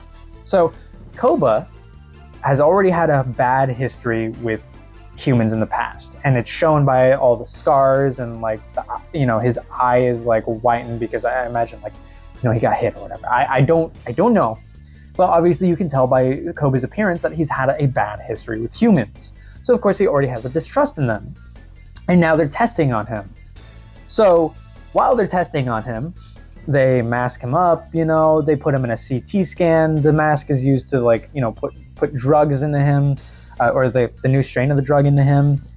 As he's going into the CT scan, he freaks out and he hits one of the doctors. The doctor's mask falls off, exposing the doctor to the chemicals, and the doctor has to quickly put it back on and whatnot. So, important scene that you definitely want to remember, because going forward, you start to see that doctor experience signs of puking, coughing up blood, whatnot, obvious signs that something wrong has come from being exposed to those chemicals. Which is interesting because those chemicals are related to a drug that is being developed to help humans. So again, keep that in mind, right? Then we get a really just a downright depressing scene. Like I was saying, the dad is relapsing in terms of his Alzheimer's because the drug is no longer affecting him. And we see a scene where he goes outside, mistaking someone else's car for his. He gets in it, and he's trying to start it or whatever. And Caesar is watching from his room, and he's like, "Well, oh no, this isn't good. He needs to go help because he's a very smart and intelligent ape. He knows that something's not right." And as this is happening, the neighbor whose car that belongs to I think I worded that right. He's in the neighbor's car, blah, blah, blah. The neighbor who that car belongs to is just like, he comes out yelling and he's like, what the fuck are you doing? You know, he's like kind of harassing the dad. And then Caesar comes out being very protective, as apes are known to be, and kind of beating this shit. Like he beats the shit out of the neighbor. Like he bites his fucking ear off. Like he just mauls the shit out of the neighbor. And honestly, it's a brutal scene, but it's kind of funny. It's kind of fucking deserved. You know what I mean? Like, pop off, Caesar. So now that that's all happened, they have to take Caesar to an animal shelter, and that's where he's pretty much held for the rest of the movie. He's in there with a bunch of other apes, because it's an ape shelter, really. It's not an animal shelter, it's an ape shelter, but you know, whatever. So after all of this happens, Will's dad dies, and it's a very heartbreaking scene. You know, Will is there, he's ready to give his dad like a new dose of the new strain, but his dad is obviously, he doesn't want it. It's his time, and it's very heartbreaking. Then as time goes on, you start to see that doctor from earlier who was experiencing signs of, like, you know, bleeding from the nose and whatnot. He shows up to Will's house, and then that neighbor from earlier that we were talking about, he's just like, what the fuck is going on? You know, what are you doing? And then like fucking the doctor like coughs up blood all over him. It's really gross, but it's a very important scene because this is letting you know how it is the spread of the infection begins. The spread of the infection that we talked about in the first movie, that they did not know how the fuck to write into the story. This is how you fucking write it into the story. Perfectly done. Very subtle, okay? It's not like outright telling you through dialogue what's happening. It is showing you. It's not telling you through like, oh yeah, this happens. You know, like a bunch of humans just randomly fucking lost the ability to speak and died. And a bunch of, animals that weren't apes also died. Yep, that's what happened. Instead, what it's showing you over time is we flew too close to the sun on trying to cure something, and because of that, we shot ourselves in the foot. We developed it too fast without knowing what we were doing correctly, and it caused an improvement in the apes, but it caused something in humans that was reminiscent of a virus. So that's very important scene. And then after that, you know, I don't know how it happens, but at some point, Caesar gets a hold of the drug. I think he breaks out of the shelter. Yes, he breaks out of the shelter because he's got the new strain in him, like he's been injected with the new strain, and because of that, he's like hyper fucking intelligent now, okay? Like this motherfucker knows how to speak. That's how intelligent this dude is. Like he's insanely intelligent. So that's very cool, very awesome. You know, we fucked up. We really fucked up. Oh goddamn! Now the apes are becoming the humans. So while he's in this animal shelter, fucking Draco Malfoy is there, and of course he's being Draco Malfoy, being a fucking complete dickhead to all the apes. Of course that's gonna cause them to rebel. Of course they're gonna fuck with you. What did you expect, you dumbass? And not just him, also some of the other apes are bullying the fuck out of Caesar, or at least one of the apes that I guess thinks he's like hot shit, and Caesar like humiliates the fuck out of him, and he lets the gorilla free to like harass him, and the other ape is like, okay, you know what, I'm sorry, please touch my hand, because it's like some sign of like forgiveness or whatever amongst apes. So very important thing to remember. Now let's move forward. Going back to Will has decided he doesn't want anything to do with the lab. You know, he has seen how it affects the apes, how it affects the humans, and he doesn't want fucking anything to do with it. By the way, another important thing that I forgot to mention about Caesar is that Caesar is intelligent and he was never given the cure to Alzheimer's that everybody else, or like all the other apes, were given. That was passed on down to him through his mother. So that's also something that's very important to know. That's how he's had way more time to develop to the point that he does when we get to that.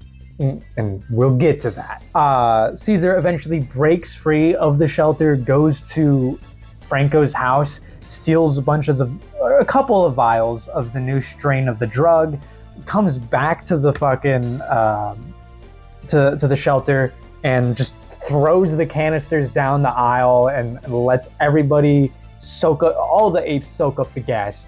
Soak it up. Become intelligent, my fellow apes.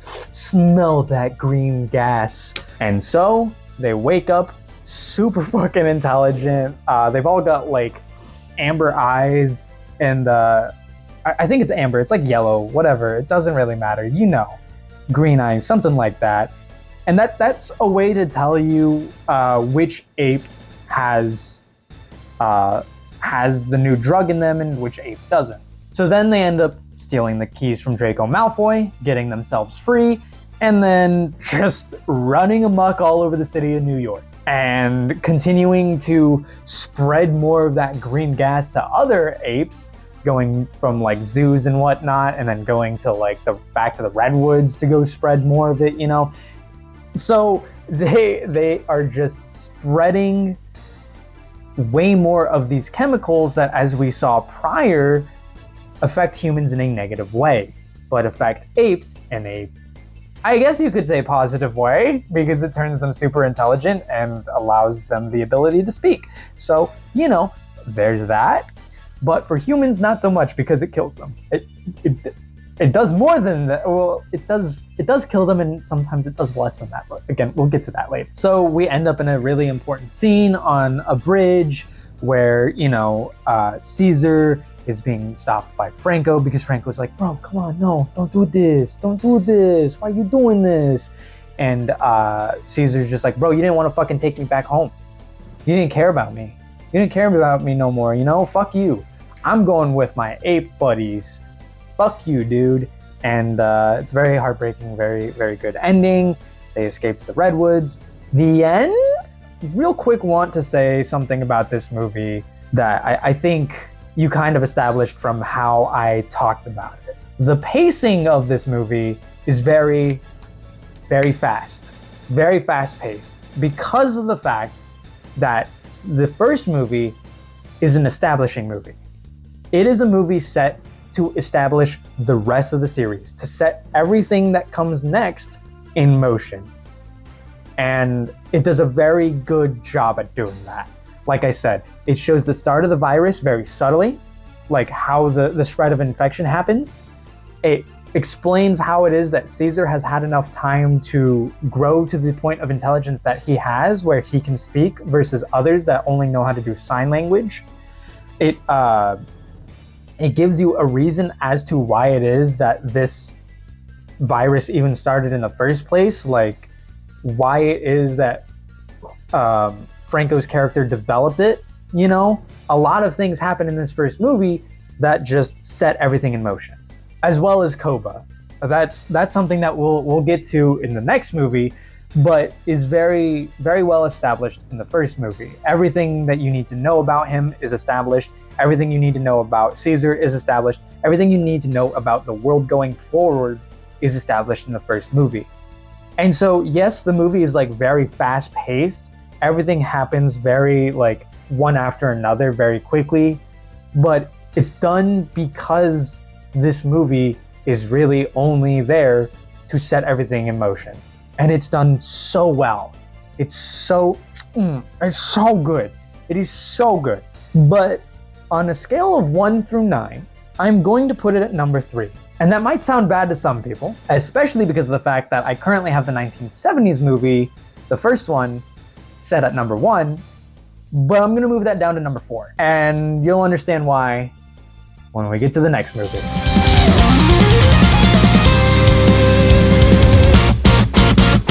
Dawn of the Planet of the Apes is a really fucking good movie. Now, of course, it's not the strongest of the three. It's not the best of the three, but it is still really, really good. So let's talk about it, shall we? The way that the movie starts is so fucking good. It is so fucking perfect because, yes, it is way more of a tell than show. Like, you know, I really enjoy it when a movie is show and tell. Like, it shows you something through like subtlety that lets you know more without using words. You know what I mean? Like, a picture tells 1,000 words.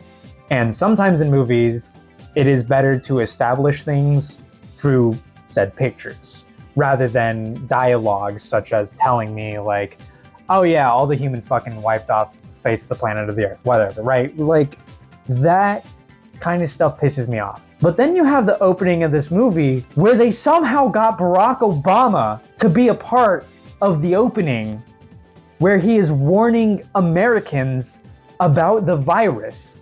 And you know what's really fucking scary about it? Is that everything that you see in the very beginning of the movie, it's terrifying when you watch it after COVID. Because I watched those movies for the very first time after COVID. And watching that opening scene was terrifying because if like everyone that was there during COVID times, it's so fucking scarily reminiscent of just the news, media, everything during that time. That's what fucking terrifies me the most about it, is that it's almost exactly like how the news was during COVID, which, I mean, you expect it, right? I mean, during that time, I think the most that everybody had was an Ebola scare. Like, they were scared that that was gonna go anywhere, but it didn't. And it makes it even scarier when the literal fucking president of the United States of America is on screen saying something that sounds so believable about how you should be afraid and you should stay indoors and try not to spread the virus, all that shit. And you're like, oh wow, that was about a completely, totally made up virus. But then that happened like several years later in real life. Oh God. And it's even scarier for people like me who were afraid that they'd be stuck in another country, like March of 2020, when it was just spreading like wildfire. You know, that time was fucking terrifying for anybody that was like, how the fuck am I gonna get back home? Kind of like, that's how scary it was. I don't know how it would have felt watching it then, but watching it now for the very first time makes that so much better. Like, it makes that opening scene so much better because it's like you're watching something that you've actually lived in a sense, and it just makes it so fucking, it's so good. It is so good. I loved it. That's all I gotta say about the intro, because the intro is just showing how the spread of the virus goes worldwide. Okay. All right. We're done talking about the intro. Let's talk about the rest of the movie. This movie starts off by showing you how all of the apes that we had met before, including Caesar, now pretty much have a kingdom of their own. No, not Kingdom of the Planet of the Apes. We're not talking about that one. No. They have a nice little village made for themselves. It is fucking cool. Like, I don't know how to describe it any other way. It's like something that you would see this kind of shit out of lesser countries. That sounds so bad to say, but that's what it is. It is essentially like what you would see from countries that don't have like modern technology to build what we have today, and that's understandable. They're apes. What did you expect? So they're all speaking sign language. And I want to take a real quick second to tell you, please don't pirate this movie. All right, I don't support sailing the seven seas. But if you do, there will be no subtitles to tell you what they're saying in sign language. So just get a 7-day trial for Disney Plus, because you can watch them all on there. That's how I did it. They all speak sign language to each other, and if you don't have those subtitles, you're going to be sitting there like, I wish I took ASL in high school. Because believe it or not, they actually are very accurate with how they do the sign language. When they say Caesar, they do this. But aside from that, well, I mean, I'm not knowledgeable in terms of sign language, but maybe that's right. Maybe that's how you would do it. Regardless, every bit of sign language that they show is 100% accurate to how real life sign language is. So very cool little fact. Just thought I'd go ahead and put that out there. So, I mean, other than the fact that all of them speak sign language, Caesar doesn't. I mean, he does speak sign language, but he also speaks, like he actually speaks, like he'll say English words. It's a little broken up because, of course, you would expect as much. These are apes that are slowly evolving to learn how to have better speech patterns. And, of course, Caesar does evolve to have better speech patterns by, like, the next movie. But aside from that, some of the other apes do tend to speak English here and there, but it's not often. Most of them just speak sign language. Caesar's son, they don't really have a name for him. They just name him Blue Eyes, as far as I know. And his friend Ash go out to like hunt or whatever, I guess. Like maybe they went to go, I don't know. I think they went to go fishing or something. I'll throw up in like the captions what it is that they actually did. And then they run into humans. Interestingly enough, before this, Caesar was talking with one of the other apes, the orangutan, saying like, do you think that they're still out there? And he's like, I don't know, we haven't fucking seen them for the last 2 winters, so 2 years. So they're probably fucking dead. But sure enough, or was it 7 winters? It was a while. It was a long while that they hadn't seen humans for, and so they were like, well, I guess they're all dead. So it was a long while that they hadn't seen humans for, so they all just assumed they were all dead, essentially. But then, of course, like I said, Blue Eyes and Ash run into some humans, or at least one human at the time that they run into him, and then he freaks out. He whips out his gun, and then and of course, you know, the human freaks out, fucking domes Ash. It's really fucking, you know, upsetting. And then next thing you know, because all the other apes heard the loud gunshot, they come running down the fucking, like, the hills. Blue Eyes is fucking furious, of course. And then the humans are like, oh shit, these are fucking hyper intelligent apes. That's cool. A little scary. Most of them have their guns trained on them, but then there's this one guy who's just like, hey, wait, guys, put your guns down. Let's talk with the apes. Okay? Maybe they might have something to provide. Maybe these guys, you know, like, look, they're definitely not just apes. They are intelligent apes, and I can tell that. So he tries to reason with the apes. Of course, he can reason with the apes, but the other guys are like fucking, you know, they're stupid. The apes eventually let the humans go. They're like, whatever, go ahead. Like, sure, you killed Ash. And Koba is very upset. Koba's just like, we should fucking kill them. We should fucking kill those guys. And Caesar's like, no. We don't do that. We don't do that. Because if we do that, we don't know what might happen. Because we saw they had guns. There could be way more of them. We don't want a war. That could be really bad. That would be really bad. You don't want a war on the planet of the apes. That'd be awful. So, of course, the humans are let go. They go back to their fucking colony. Real quick, I just want to say that the son of, like, the sane guy, I wish I could remember his name.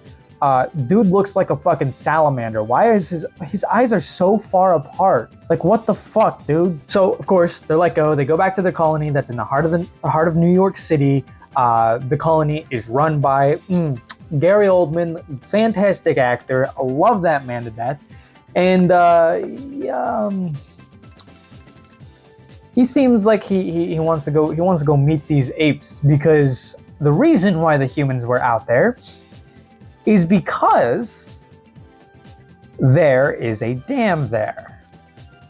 And that dam, as you might not know, provides power. And power, as you might not know, in the apocalypse is really hard to come by. So of course, if you can get a dam running, you're set. You're set for life, you know? Like, that shit's gonna be constantly running through with the water, And that's good. That's how we can get some power. Yes.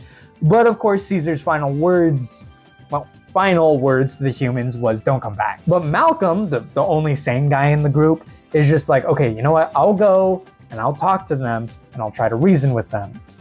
So he goes back. Of course, the apes are a little cautious because, I mean, why wouldn't they be? The fucking humans just shot one of the apes, killed one of the apes. And he's just like, look. What happened? That was fucked up. I agree. But we don't associate with that guy. We fucking hate that guy. So you, me, have a talk. Let me show you what it is that we're here for. And he's like, if you let us, get this shit up and running, we'll be out of your hair in no time. We'll fix it up and we won't bother you. And of course, Caesar's like, okay, sure. Why not? Takes him at his word, as he should, because of course, that guy, very trustworthy guy. I forgot his name again, because Malcolm is actually a trustworthy guy. Out of all of the group, he is the most trustworthy. And they begin working on the dam.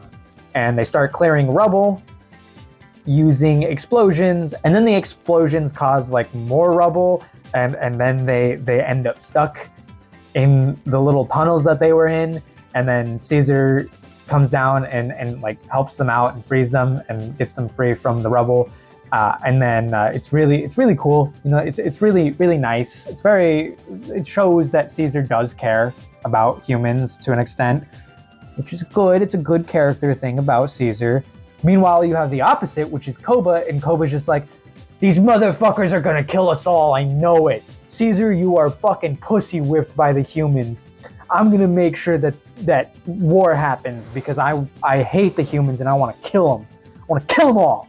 I hate humans. That's the good establishing between Koba and Caesar, is that Caesar Caesar claims to hate humans, but in reality he doesn't hate them. And Koba fucking hates humans. He fucking hates them. He wants them all dead. And after they're taken out of the rubble and they're being healed, Caesar's little child, whose name is like Cornelius, he's so cute. He runs up to the humans, and they're just like playing with them, with the man, he's so cute. And of course, that little fuckhead from earlier who shot Ash is like, why aren't you paying attention to me? Kill me. Why don't you bandage me up right now? And he's just being it's the month of June, so I can't say that. But look, he's being a little bitch the entire time. So another thing that I forgot to mention was that Caesar also said that if they're going to be working there, no guns. And of course, they were like, okay, sure. So they gave up all their guns, and Caesar broke them in front of them, and they're like, cool, whatever. All right, we don't really care. We're just here to do our job. Well, that fucking crackhead from earlier, the one that I was just talking about, who was like, please give me attention and bandage me up, he stowed away one gun, and little Cornelius, little baby man, little cute little guy, he finds the guns. he like runs up to them, curious about them. And a little crackhead over there freaks the fuck out, and he's like, no, grabs the gun and points it at the little baby. Points it at the baby. What the fuck is wrong with this guy? And of course, Caesar freaks out because he's like, what the fuck, dude? I told you no guns. And Harley Davidson, I don't remember what the fuck his name is. Dude he's just like, no, look, man. Look, we're good. That guy's an asshole. The guy's a crackhead. We'll send him back. We'll send him back to the camps. They don't. They put him in the car. I don't know why they put him in the car. They should have just fucking sent him back. They should have just sent him back. But they keep him in the fucking car. Terrible idea. Anyways, they keep him in the car, and he's not allowed to leave. And then they're like, okay, cool. Now we can go back to trying to have peace between us, but we're going to be cautious about y'all. I don't know what that was. That freaked me the fuck out. So they're like, we're going to try to have some peace between us, whatever, cool. They go back to work. They finish what they're doing. They get the dam up and running. But all while this is happening, Koba is escaping to the fucking colony where they're all preparing for a possible war, because I also forgot to mention that they all ran up on horses and threatened the possibility of war because of Koba, stating that they're not to come back, get anywhere close, or else they will have a war on their hands. But then, of course, then they all go for the dam and peace for a little peace treaty. But then Koba is being a dickhead and keeps fucking going over there, and he starts playing fucking dumbass ape, being like, ooh, which, you know, gets the humans to think he's just a cute little guy. He's just a little stupid. And then he grabs the fucking gun and like kills 2 soldiers. And then he's like, okay, cool, let's steal these weapons. And then he takes them back. He takes that weapon back. And after the dam is up and running and they're all celebrating, you know, Caesar takes them back to his little colony. They're celebrating. They're having a good time, partying. And Caesar, I guess he's like about to give a speech or something. Like he brings the humans up to a spot where they can see what they have done. See that the running of the dam has brought power to the city. And he's showing them the lights turning on. Very beautiful shot. When Koba, the asshole he is, comes up with the fucking gun, ratatata, fucking blows Caesar away. Caesar falls down and blames it on the humans. Not Caesar. Caesar doesn't blame it on the humans. Koba blames it on the humans. And every fucking ape just believes it. Caesar doesn't die, by the way. Just gonna say that immediately. And so the humans, you know, they're told by the orangutan, because the orangutan's been sussing out fucking Koba the entire time, and he likes the humans. He's just like, you should run. And so, of course, they run. They go and they try to find Caesar's body. They find Caesar's body. They find out that Caesar's alive. They take him back to their truck. They heal him up. By the way, Blue Eyes the entire time is just like, man, I really fucking hate the humans now. I'm with Koba. And Koba's been telling Blue Eyes, like, yeah, your dad's a fucking pussy. He is pussy whipped by these humans, man. He is pussy whipped. And so now he gets all of the apes worked up. They go and they storm the fucking colony that I was talking about, the human one. And they just start burning shit and fucking throwing poo-poo at people like apes do. And they're starting shit. And they're killing humans. And they're rounding them up and putting them on buses and putting them in cages and putting them in they're doing a lot, and it's awful. Meanwhile, the humans are just the humans we were talking about earlier. They're patching up Caesar, and you know, they're just like, I don't know how the fuck that crackhead got the gun. And he's like, no, it wasn't that crackhead friend of yours. It was actually my crackhead friend, Koba. So be warned, not a good guy. Don't trust him. And so they're like, oh, okay, all right. Well, we need to get you somewhere safe that they won't find you, because they know that Koba's at the colony. They know that he's rounding up the humans. So they take Caesar back to the house that Franco's character owned or whatever. And that's where these characters learn more about Caesar's past.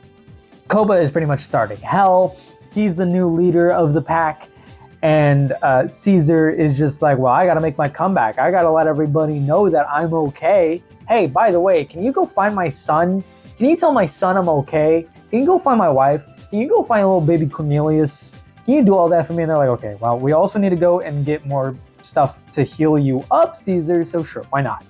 So the main guy goes and he goes back to the colony to go grab the stuff for his wife to help heal up Caesar. All the while, he also runs into Blue Eyes and he tells Blue Eyes, hey, your dad's alive, by the way. And Blue Eyes is like, I don't fucking trust you, but you know what? Show me. Takes all the stuff that he needs back to Caesar, get him healed up. And then Blue Eyes is like, okay, so now that I know you're alive, I'm going to go tell the other apes and we're going to go ahead and free them. And we're going to go free the humans. We're going to get this shit back, bro. We're going to get this shit back.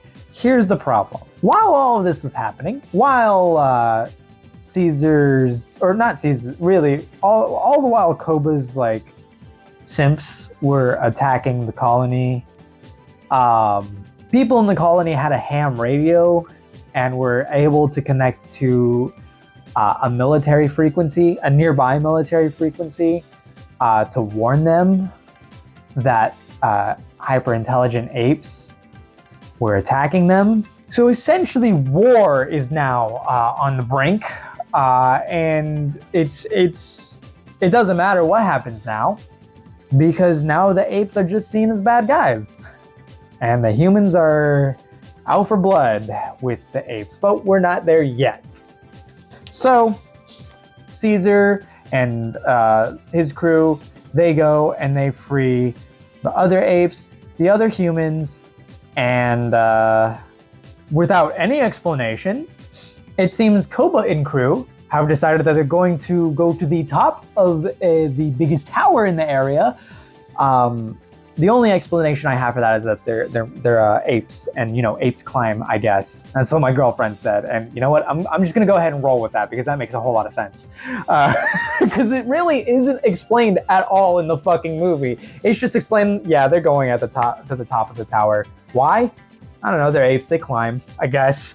So they all go to the top of the tower, while at the same time, at the bottom of the tower, since they know that the apes are going to the top of the tower, Gary Oldman's character's like, yeah, I found some C4 and I'm going to blow up this tower. What's wrong with that? What's the issue? Look, I mean, there's going to be war regardless, bro. It don't fucking matter.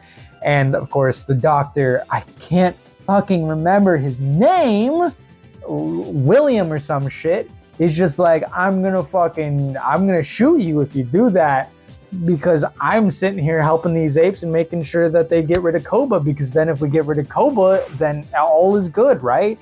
All is great, because Koba, bad guy. Why does he keep doing? So Malcolm is just like, I'm gonna fucking stop you, because I'm trying to help them, because if we get rid of Koba, then all is well, because everybody actually respects Caesar way more than they respect Koba, and they actually like humans. Please, stop freaking out.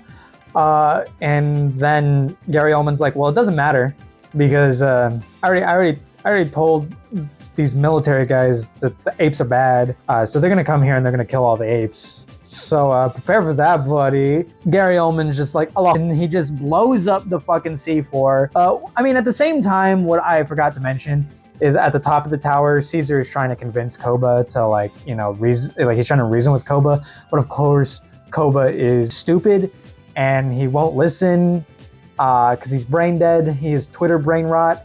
And he's just like, human, bad, ape, not like human. And then, Caesar's just like, well, actually, you see, here's the thing.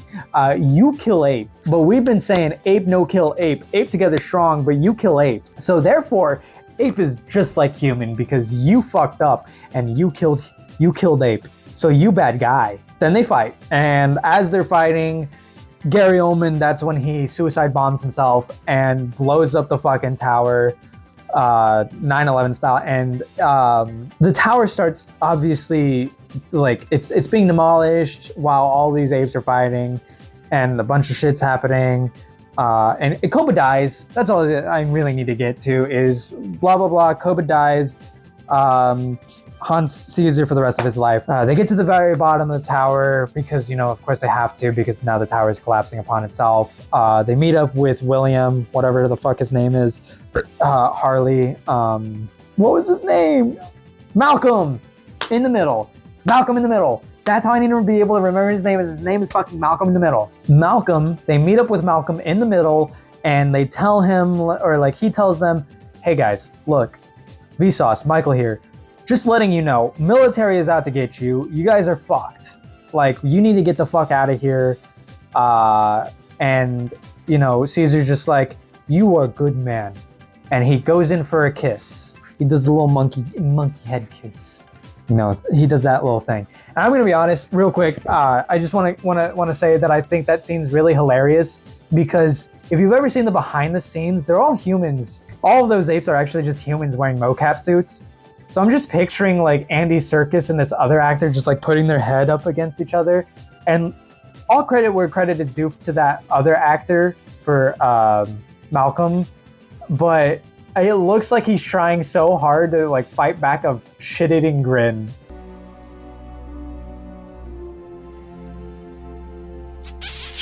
While like Andy Serkis is like putting up his head to his. It's almost like he's thinking, are you gonna kiss me? Like he's a little hesitant too, as like Caesar's trying to bring in his head to his. He's kind of like almost fighting it in a way. It's really funny, but understandable. It is what it is.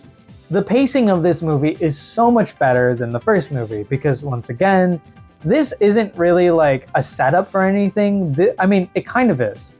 it's a setup, but at the same time, it is just like what comes after is just a continuation to the story of what is being told here. You know, it's not really a setup in the sense that the first movie was a setup for everything that comes after. This is just a continuing, like this and the next movie are just a continuing story of each other, right? I hope that makes sense in what I'm trying to say, right? And the pacing is perfectly fine. It's not too fast, it's not too slow, it's perfect.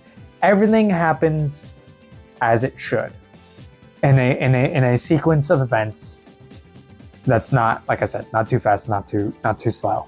The problem I have, and I feel like maybe some other people might have, is when you're watching it all in sequential order, there's not much that you can say about the second movie that stands alone, so to speak. Like, it's more stuff that you can say about the second movie only comes in the third movie. I don't know how else to better word that, but it's like the first movie sets up things for the second and third movie. Meanwhile, the second movie and third movie are just a continuation of each other. So everything that I want to say about the second movie, I can't, because I want to save it for the third movie. And that's why I think like everything I have said so far about the second movie is all I really can say until I get to the third movie. Because there's so many like pivotal plot points that really you can only talk about when you get to the third movie. So with that being said, I'm at least going to tell you where it is that I put this movie on the scale, and I think it should be obvious by how I've put everything else. Yeah, this movie goes in second place because it is so good, and it only gets better as soon as we get to War of the Planet of the Apes.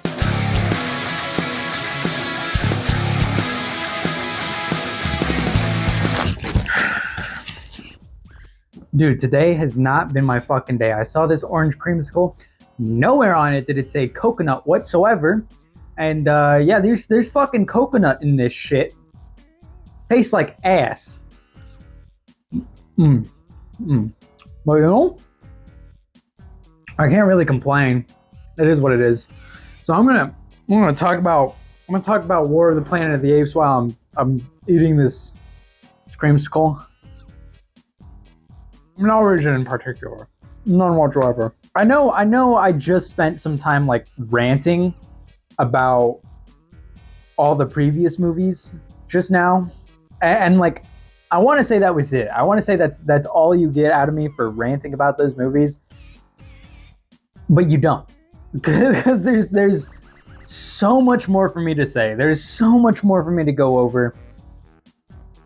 But I have to wait until I talk about this movie before I talk about that. Obviously, that's just what makes sense, right? So War of the Planet of the Apes just straight up starts with what looks like a scene out of some Vietnam movie, okay? Aside from the fact that these soldiers have like apes with them that are surveying other apes, and they're like, for whatever reason, are using those apes to go against other apes.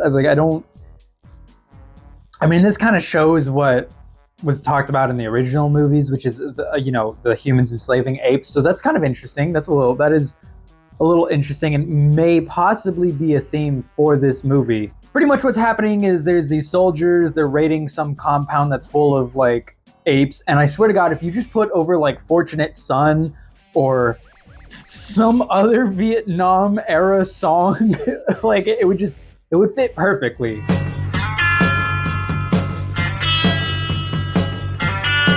I think it does a really great job at setting the building the world as to what has happened. Like, obviously you already know what happened if you watched the last movie, but it sets the stage for what's to come, right? It builds the world and tells you how it is that these people that you're going to be dealing with later on down the road feel about apes altogether. So that I found really interesting. Yes, they have some as slaves, really, they have them working with them, but for the most part it seems like they just do not like apes. But at the same time it seems like they want to use apes to benefit them. So keep that in mind, because that's something that plays a very important role by like the midway point of this movie, which, by the way, this is about a 2.5 hour long movie. In most movies that are that long, I would not even bother watching them. I would just sit down and be like, okay, skip through most of it to get to the important parts. But this, I sat through all of it, and honestly, for a 2.5 hour movie, it doesn't feel like a 2.5 hour movie. It feels like an hour long movie, maybe like an hour and a half, which isn't a bad thing, right? Usually saying that's like, okay, so the pacing is really fast, but the pacing isn't. Pacing is actually perfect. Again, like I've said with the last other two movies, the pacing was perfect. But it's just like, it doesn't feel like it drags on for too long. That's what I find really important about it. Yeah, there are a couple of parts that do feel like they drag on a little too long, but for the most part, it doesn't. Like the way that the story feels, it's like super linear. You know what I mean? It starts with, okay, here's these humans, they're bad. They want to try to kill all the apes. This is the war that we talked about in the last movie. Okay, this is how Caesar feels trying to protect his family. His family is now gone. All he has is this one little ape. Okay, his kid's name is Cornelius. I forgot to mention that part. My bad. So anyways, he gives Cornelius to the other apes that were all a part of the colony, and those apes are off to go find a new colony far away from all of the other humans at a beach in order to feel a little more protected. Like, you ever play Minecraft and you get into a multiplayer server or a realm and you're just like, okay, I'm gonna go as far away from civilization as possible and build my base. That's exactly what it is that they're trying to do, kind of. Except there's a war going on, okay? Now you're also given a reason as to why it is that Caesar wants revenge on the Colonel, because the Colonel comes down and he kills Caesar's family. Okay, good enough reason, but you also had another reason already, which is that this war is just constant. Caesar doesn't kill all of the Colonel's people just so that way he can say to them, hey, look, we can reason. There can be reasoning here. Like, you don't have to go to an all-out war with us, okay? Like, we can talk. Ape to human, we can talk. It's possible. But of course, the Colonel doesn't like that. And so he comes and he kills Caesar's family. So Caesar now has a reason to go and find the Colonel. Along the way, they find a little girl who she can't speak. The reason she can't speak is one of those things that we'll figure out later on down the line, which is that the virus has managed to evolve for a lot of the humans to the point where they lose the ability to speak. And that's something that's very important to humans, is their ability to speak. Because without it, according to the Colonel at least, they're no longer human. So the Colonel pretty much has all of his men, anytime they find somebody who's bleeding from the nostrils, because that's the biggest sign that they have now lost their ability to speak for some reason. I'm not sure what it is. Maybe a certain part of your brain bursts or so. I don't know what it is. Either way, when the Colonel sees that sign, he says, okay, kill them. So along the way, Caesar finds a bunch of bodies of people bleeding from their noses, their nostrils.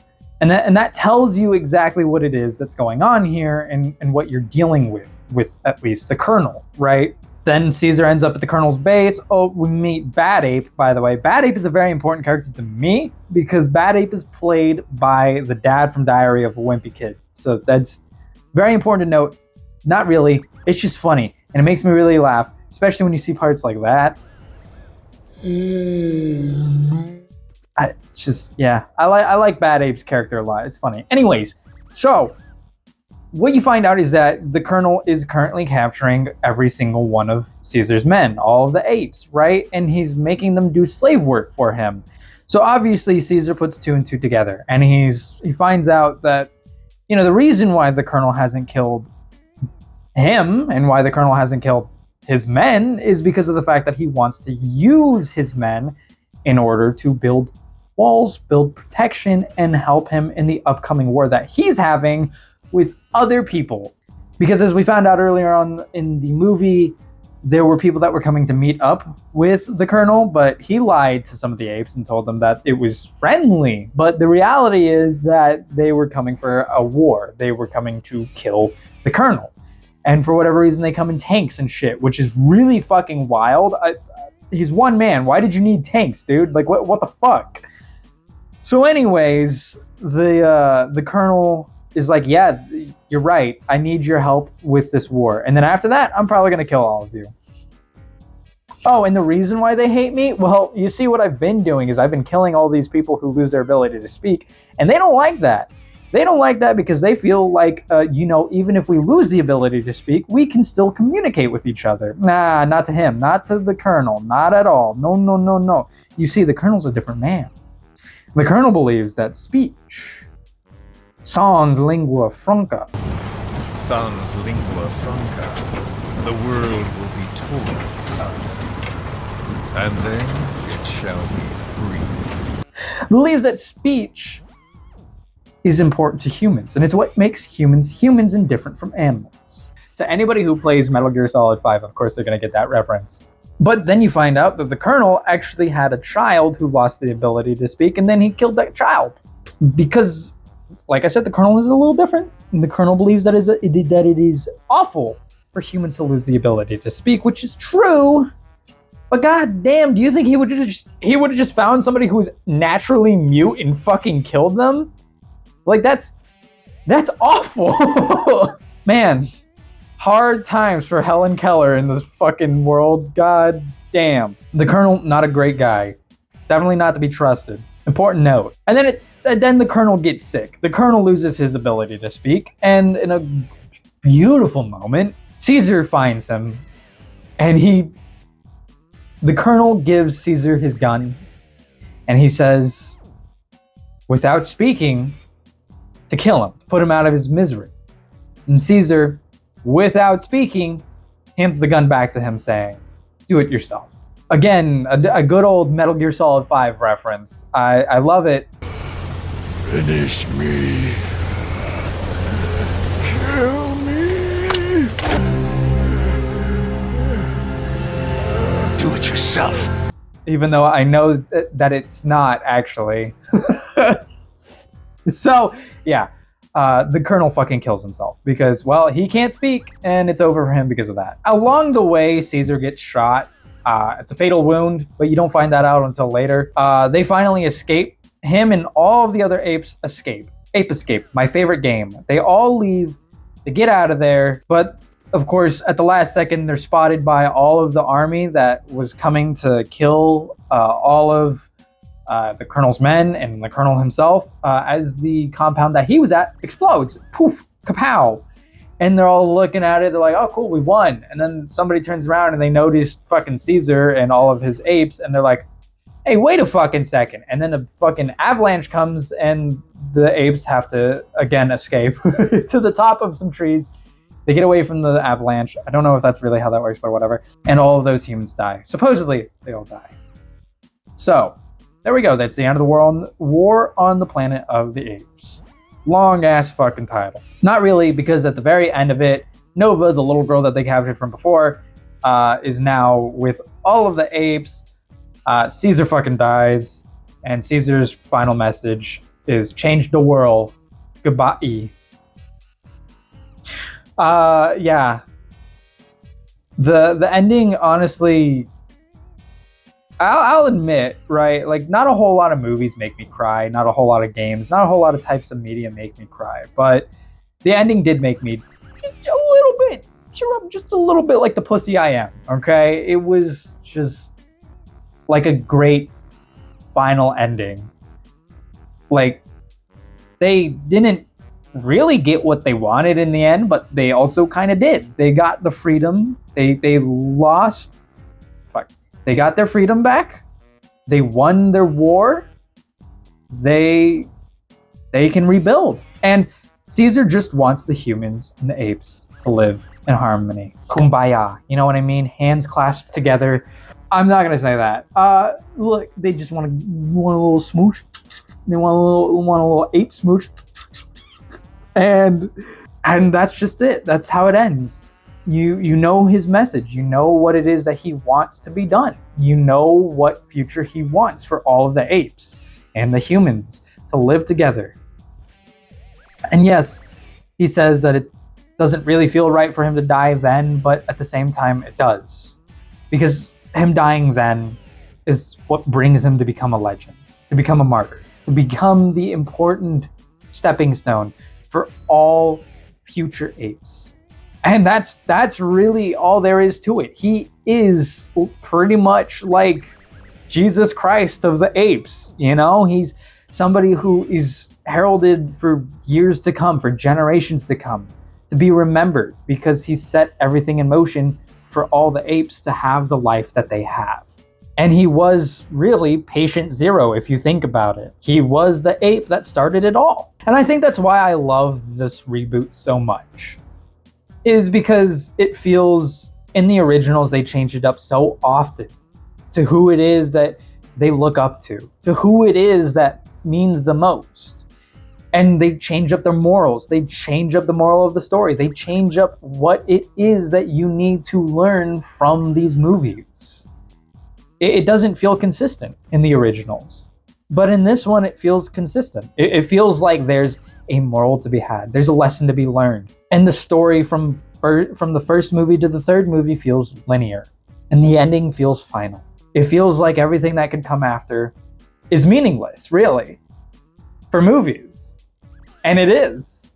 But we're not going to get into that yet. I have to tell you that this movie is great. And that you need to go and you need to watch it for yourself. Because it just explaining it doesn't do it justice. There's a lot that has been set up throughout the movies, from the first to the second to the third. Every little bit of it is set up for the next. Like I said, it's a linear story for all three movies. Of course, it should be. That's how sequels work. I mean, look at the Harry Potter franchise, right? That's how these things work. But then we get to the fourth movie. But we're not going to get there yet. At the end of the day, this is where the franchise should have ended.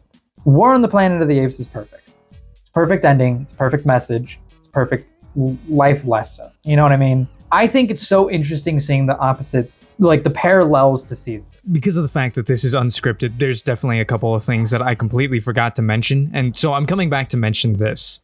When I say that it's interesting to see the parallels between characters and also Caesar himself, I mostly mean like Koba and the Colonel. Now, I know you might be a little confused about what it is that I mean, right? So, for instance, Koba is a perfect parallel to Caesar because Koba is pretty much Caesar with a corrupted view. Koba sees that he wants freedom just the same as Caesar does, but Caesar is willing to work alongside the humans despite this. Meanwhile, Koba has a twisted view of what he wants in order to gain freedom, which is to start an all-out war. Now, the other one that's a little confusing, I know, is the similarities between Caesar and the Colonel. Now, what I mean by that is that the Colonel and Caesar both have a similar vision in the sense that they want to just protect their people. You see that in the very beginning for War for the Planet of the Apes, where Caesar is doing anything in his power in order to protect his people. He separates himself from his people to make sure that they get to where they need to, and he can go and get revenge without really being a detriment to his people. He will do anything to ensure the safety of his people, right? And then you have the Colonel. The Colonel will do anything to ensure the safety of his people. He wants to make sure that everybody there is immune to the spread of the virus, or at the very least, the part of the virus that has evolved to make you mute. But in that way, both of them are the exact same kind of person, just with a little bit more of a twisted view between the two of them, right? So throughout War for the Planet of the Apes, what you're really supposed to see is the parallels between these two characters, because what you're supposed to see is, like I said, how it is that Caesar cares for his people. But you also see just how much it is that the Colonel cares for his people. I mean, sure, there's a war going on and whatnot, and he tries to fucking kill himself, right? But that shows that the entire time he actually really cared about making sure that this didn't spread. Even though it is a bit of a corrupted fucking view, he wants to ensure the safety of his people. Maybe I'm reading into it a little too deep. Maybe I'm wrong, right? But that's how I see it, at least. And again, with the Colonel, it feels like it's just like the whole lesson with him is karma. Karma's a fucking bitch. You know, like, you go around for so long killing these people just because they're losing their ability to speak. Well, you're going to lose your ability to speak. And you're going to be left with the choice of killing yourself or being cowardly and letting someone else kill you. You know what I mean? It's so fucking beautiful. And like I said, it's so fucking final that I feel there should not have been other movies to come after it. So yeah, there you go. 10 out of 10, fucking fantastic movie. It is currently up on my top 5 favorite movies of all time, which I don't watch a whole lot of movies, so it's a really small list. Shall we finally get on with it? Shall we finally get on to Kingdom of the Planet of the Apes? We shall, but again, just like War of the Planet of the Apes, I am not going to explain this movie in depth. I am not really going to talk about it in depth, because here's the thing. I watched this movie, I skimmed through this movie, I slept through this movie. This movie sucks. It's boring, okay? So to expect me to sit here and explain it to you in depth like I am able to all the other movies that I sat through attentively, I cannot. Because this movie is not good. Look, what's interesting is that this movie has like really high ratings. But as far as the fans are concerned, it's got really low ratings. It's not a good fucking movie to all the fans. And let me go ahead and tell you why that is. All 3 of the movies that I just went over feel like a consistent story. They feel like a linear story. They follow Caesar and his colony. Well, this one is generations after that movie. Doesn't explain to you, by the way, how many years. It just says generations. Okay, generations how? When you say generations, do you mean, okay, we've gone through Gen Boomer, we've gone through Gen X, we've gone through all Gen Z, we've done them all. Gen Alpha. What do you fucking mean generations later? Okay, it's super confusing too, given the fact that, yes, you see how decrepit that the world has become, but why is it? Why is it that the buildings that they have are so, like, how have they not advanced in all of those generations to have buildings close to what humans have? You know what? Benefit of the doubt, it took us 1,700 years. No, wait a minute, what am I fucking saying? We went from building adobe fucking buildings to having like stone buildings by like the 1400s maybe. I don't know. Let me throw up on screen what it actually is. But that doesn't matter. If it's generations later, these motherfuckers should have been able to advance technology to the point of being able to make stone buildings in some sort of way, right? Am I the only one who thinks that that's fair to believe? Maybe I'm not. I'm nitpicky there. Whatever. It just feels like there's still, I don't know. How do I put this without sounding awful? But that's besides the point. This has nothing to do with Caesar at all. His name is mentioned maybe like a couple times. Okay? And then I feel like the life lesson here is betrayal. I'm not sure, because the human that they trust for a while actually learn that she can speak, and then she betrays them for herself. So is a life lesson that humans will always betray apes or each other? Like I don't get the life lesson. Regardless, this movie doesn't really feel the same as any of the other movies. It feels different. I don't like that the apes look way more human in this than they did the last 3 fucking movies. Yeah, don't get me wrong. Whenever I looked at Caesar, I could see Andy Biersack? Look, anytime I looked at Caesar, I could see Andy Serkis. Okay, that was him. 100%, right? But this is way worse. Like, those apes, it's not just that they look like they're actors. Some of them kind of do, some of them kind of don't. But for the most part, they look too fucking human. And I get it. Maybe it's because of the advancement of, over time, the virus or whatever it is they've got inside them that allows them the ability to speak, whatever. It's progressed enough to change, and they've evolved. That's the word I was looking for. They've evolved to look like this. I don't know. I have no idea. But that's what the case is. They've evolved to look way more humans. It's just way more like humans, I guess. I don't know.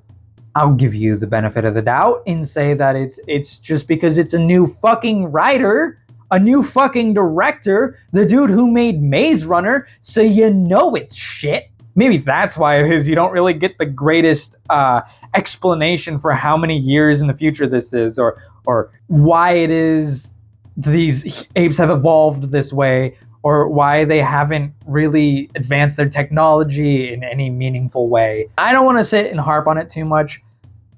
It's a new movie, and I know I should, right? I know I should harp on it way more than I have all the other movies, but I don't want to talk about it because, again, like I said, I wasn't too attentive during it. So maybe there are some things that I missed because I slept through most of it. But it doesn't matter. Okay, look, at the end of the day, the movie wasn't that great. For 2.5 hours, by the way, for a 2.5 hour fucking movie, it dragged, and it fucking dragged. That's why I fell asleep. Unlike the other movie, like I mentioned, War on the Planet of the Apes, it didn't drag. It was perfectly fine. The balance of the pacing was great. The pacing was good. Great movie in comparison to all of the older movies. I'll say that much. I will say that much. It's above all of those. So we finally talked about Kingdom of the Planet of the Apes. We finally talked about all of the Planet of the Apes movies. So where does that leave us? That leaves us with talking about, where do I have them all on the list? Where do I have them ranked? And let me actually show you real quick, okay? Hold on. This is a fucking whiteboard that I have, okay? I don't know how in view that is. I don't know how well you can see all that. I'm not in view, and that's perfectly fine. But we're gonna go down this list here. My hands are at least in view, so that's good. Look, it kind of wiped off a little, but I don't care. So number 1, we got War on the Planet of the Apes. I don't need to talk about that any longer. I don't need to explain it anymore. I think it's obvious why I fucking love this movie. Great writing, fantastic CGI, fantastic story. Everything about it's great. Awesome. We got that out of the way. Dawn of the Planet of the Apes was great. You know, if anything, I could put both of those at number 1, but I can't. So that goes number 2. And then number 3, we got Rise of the Planet of the Apes, because admittedly, it's great, but it's really quick. And the reason it's really quick is because, like I said, it needs to build up everything that you need for these two. Okay, so this is a really good movie, but it's a setting stone for these two. Okay, and kind of this one. Fuck this one. So Rise of the Planet of the Apes, number 3, whatever. Number 4 is the 1970s Planet of the Apes, which, you know what? I don't mind if I'll get shit for that, because that's probably fair. But, you know, it's cheesy, it's corny, whatever. I don't care. But it's good. The ending is really good. It's a cult classic, really. Like, you cannot top that. You cannot, I mean, you can, these guys can top that, right? But you cannot top that, okay? You can't top that. You cannot top that, okay? All right, awesome. This wiped off. I'm gonna say, let me fix that up real quick. Cool. I don't care how shit that looks. All right. So number 5, Kingdom of the Planet of the Apes. Yes, it should have been lower from how I, raved about it. That should be much lower, but I don't care, because, like I said, it is still better than all of these to some degree. So whatever. Number 5. I don't want to talk about that any longer. Number 6 is Escape from the Planet of the Apes. Now, really interesting. I'm sure many people will question, okay, why is it Escape from the Planet of the Apes is at number 6? Because although it's the third movie and it feels a little trashy, a little corny, it's funny. It's good. It reminds me of a good old 1980s, 1970s movie that I would watch when I was unemployed, when I used to do that. Anyways, it doesn't matter. It's a good movie, really funny. I like it. Number 7, Conquest of the Planet of the Apes. Look, I don't think it's a great movie. I don't think it's a bad movie, so to speak, right? But it's not the best in the series, in the franchise, in the saga. Because here's the thing, right? The ending makes it the best. Sorry, the ending makes it better than these two. And better than this one. But it's still not that great. It's still not that good. It's still too cheesy and too corny to get anywhere near these. You know, just, if I could put it as far away as I could, I would. So number 8, we got Planet of the Apes 2001. Tim Burton, I fucking hate Tim Burton. Tim Burton is racist. We all know this. Tim Burton is a piece of shit. We all know this. Okay, so this movie really should be at number 11 if there were 11 movies, but there aren't. So, anyways, it's okay. I actually kind of want to say that it's okay. It's funny. It's fun to watch. Honestly, there's only two people who make this movie worth watching, and that's Tim Roth and Paul Giamatti. That's it. Just those two. Battle for the Planet of the Apes. I don't want to talk about that. I think that speaks for itself given what I said back when I talked about it. And of course, Beneath the Planet of the Apes, again, speaks for itself from the last time that I talked about it. You see, these movies fucking suck. If I could just take them and throw them away, I would. I totally would. By the way, this is my face. This is how I feel having to do all of this. Yeah, no, these two fucking suck. This one fucking sucks, but it's better than all of these. Did I help you? Did that establish how I feel? Would you like to? 1 second. Shit. Yeah. Sorry. Anyways, yeah. Bear with my fucking chicken scratch. It's actually really funny how long these titles are because it got to the point where I put War on the Planet of the Apes, and like I just had to condense the of the to like really small because these titles are 1, 2, 3, 4, 5, 6, 7 fucking characters long when they really shouldn't be. That makes no fucking sense. Sorry, did I say 7 characters? I meant 7 words. Never in my life did I think I would sit down and watch 10 fucking movies, 10 of the worst and best and greatest movies I've ever watched. Like 6 of them were like the worst. Yeah, like 6 of them were the worst movies I've ever watched. I don't know. You know, I've got like 5 other video ideas that I'm working on. I've got like a Modern Warfare, like Call of Duty Modern Warfare, like idea where it was going to be kind of a retrospective. But then Wendigoon said he was going to make one, and kind of made me not want to, but I'm still going to do it. There was also, I wanted to talk about the Deadpool video game. Try to get that out before the Deadpool movie comes out. Okay. That's all I wanted to say. Thank you for watching. If you stuck around to the end of the video, bless your face. Please subscribe. Please leave a like. Please leave a comment. Really helps me and the algorithm. Yeah. I'm gonna go drink and not water.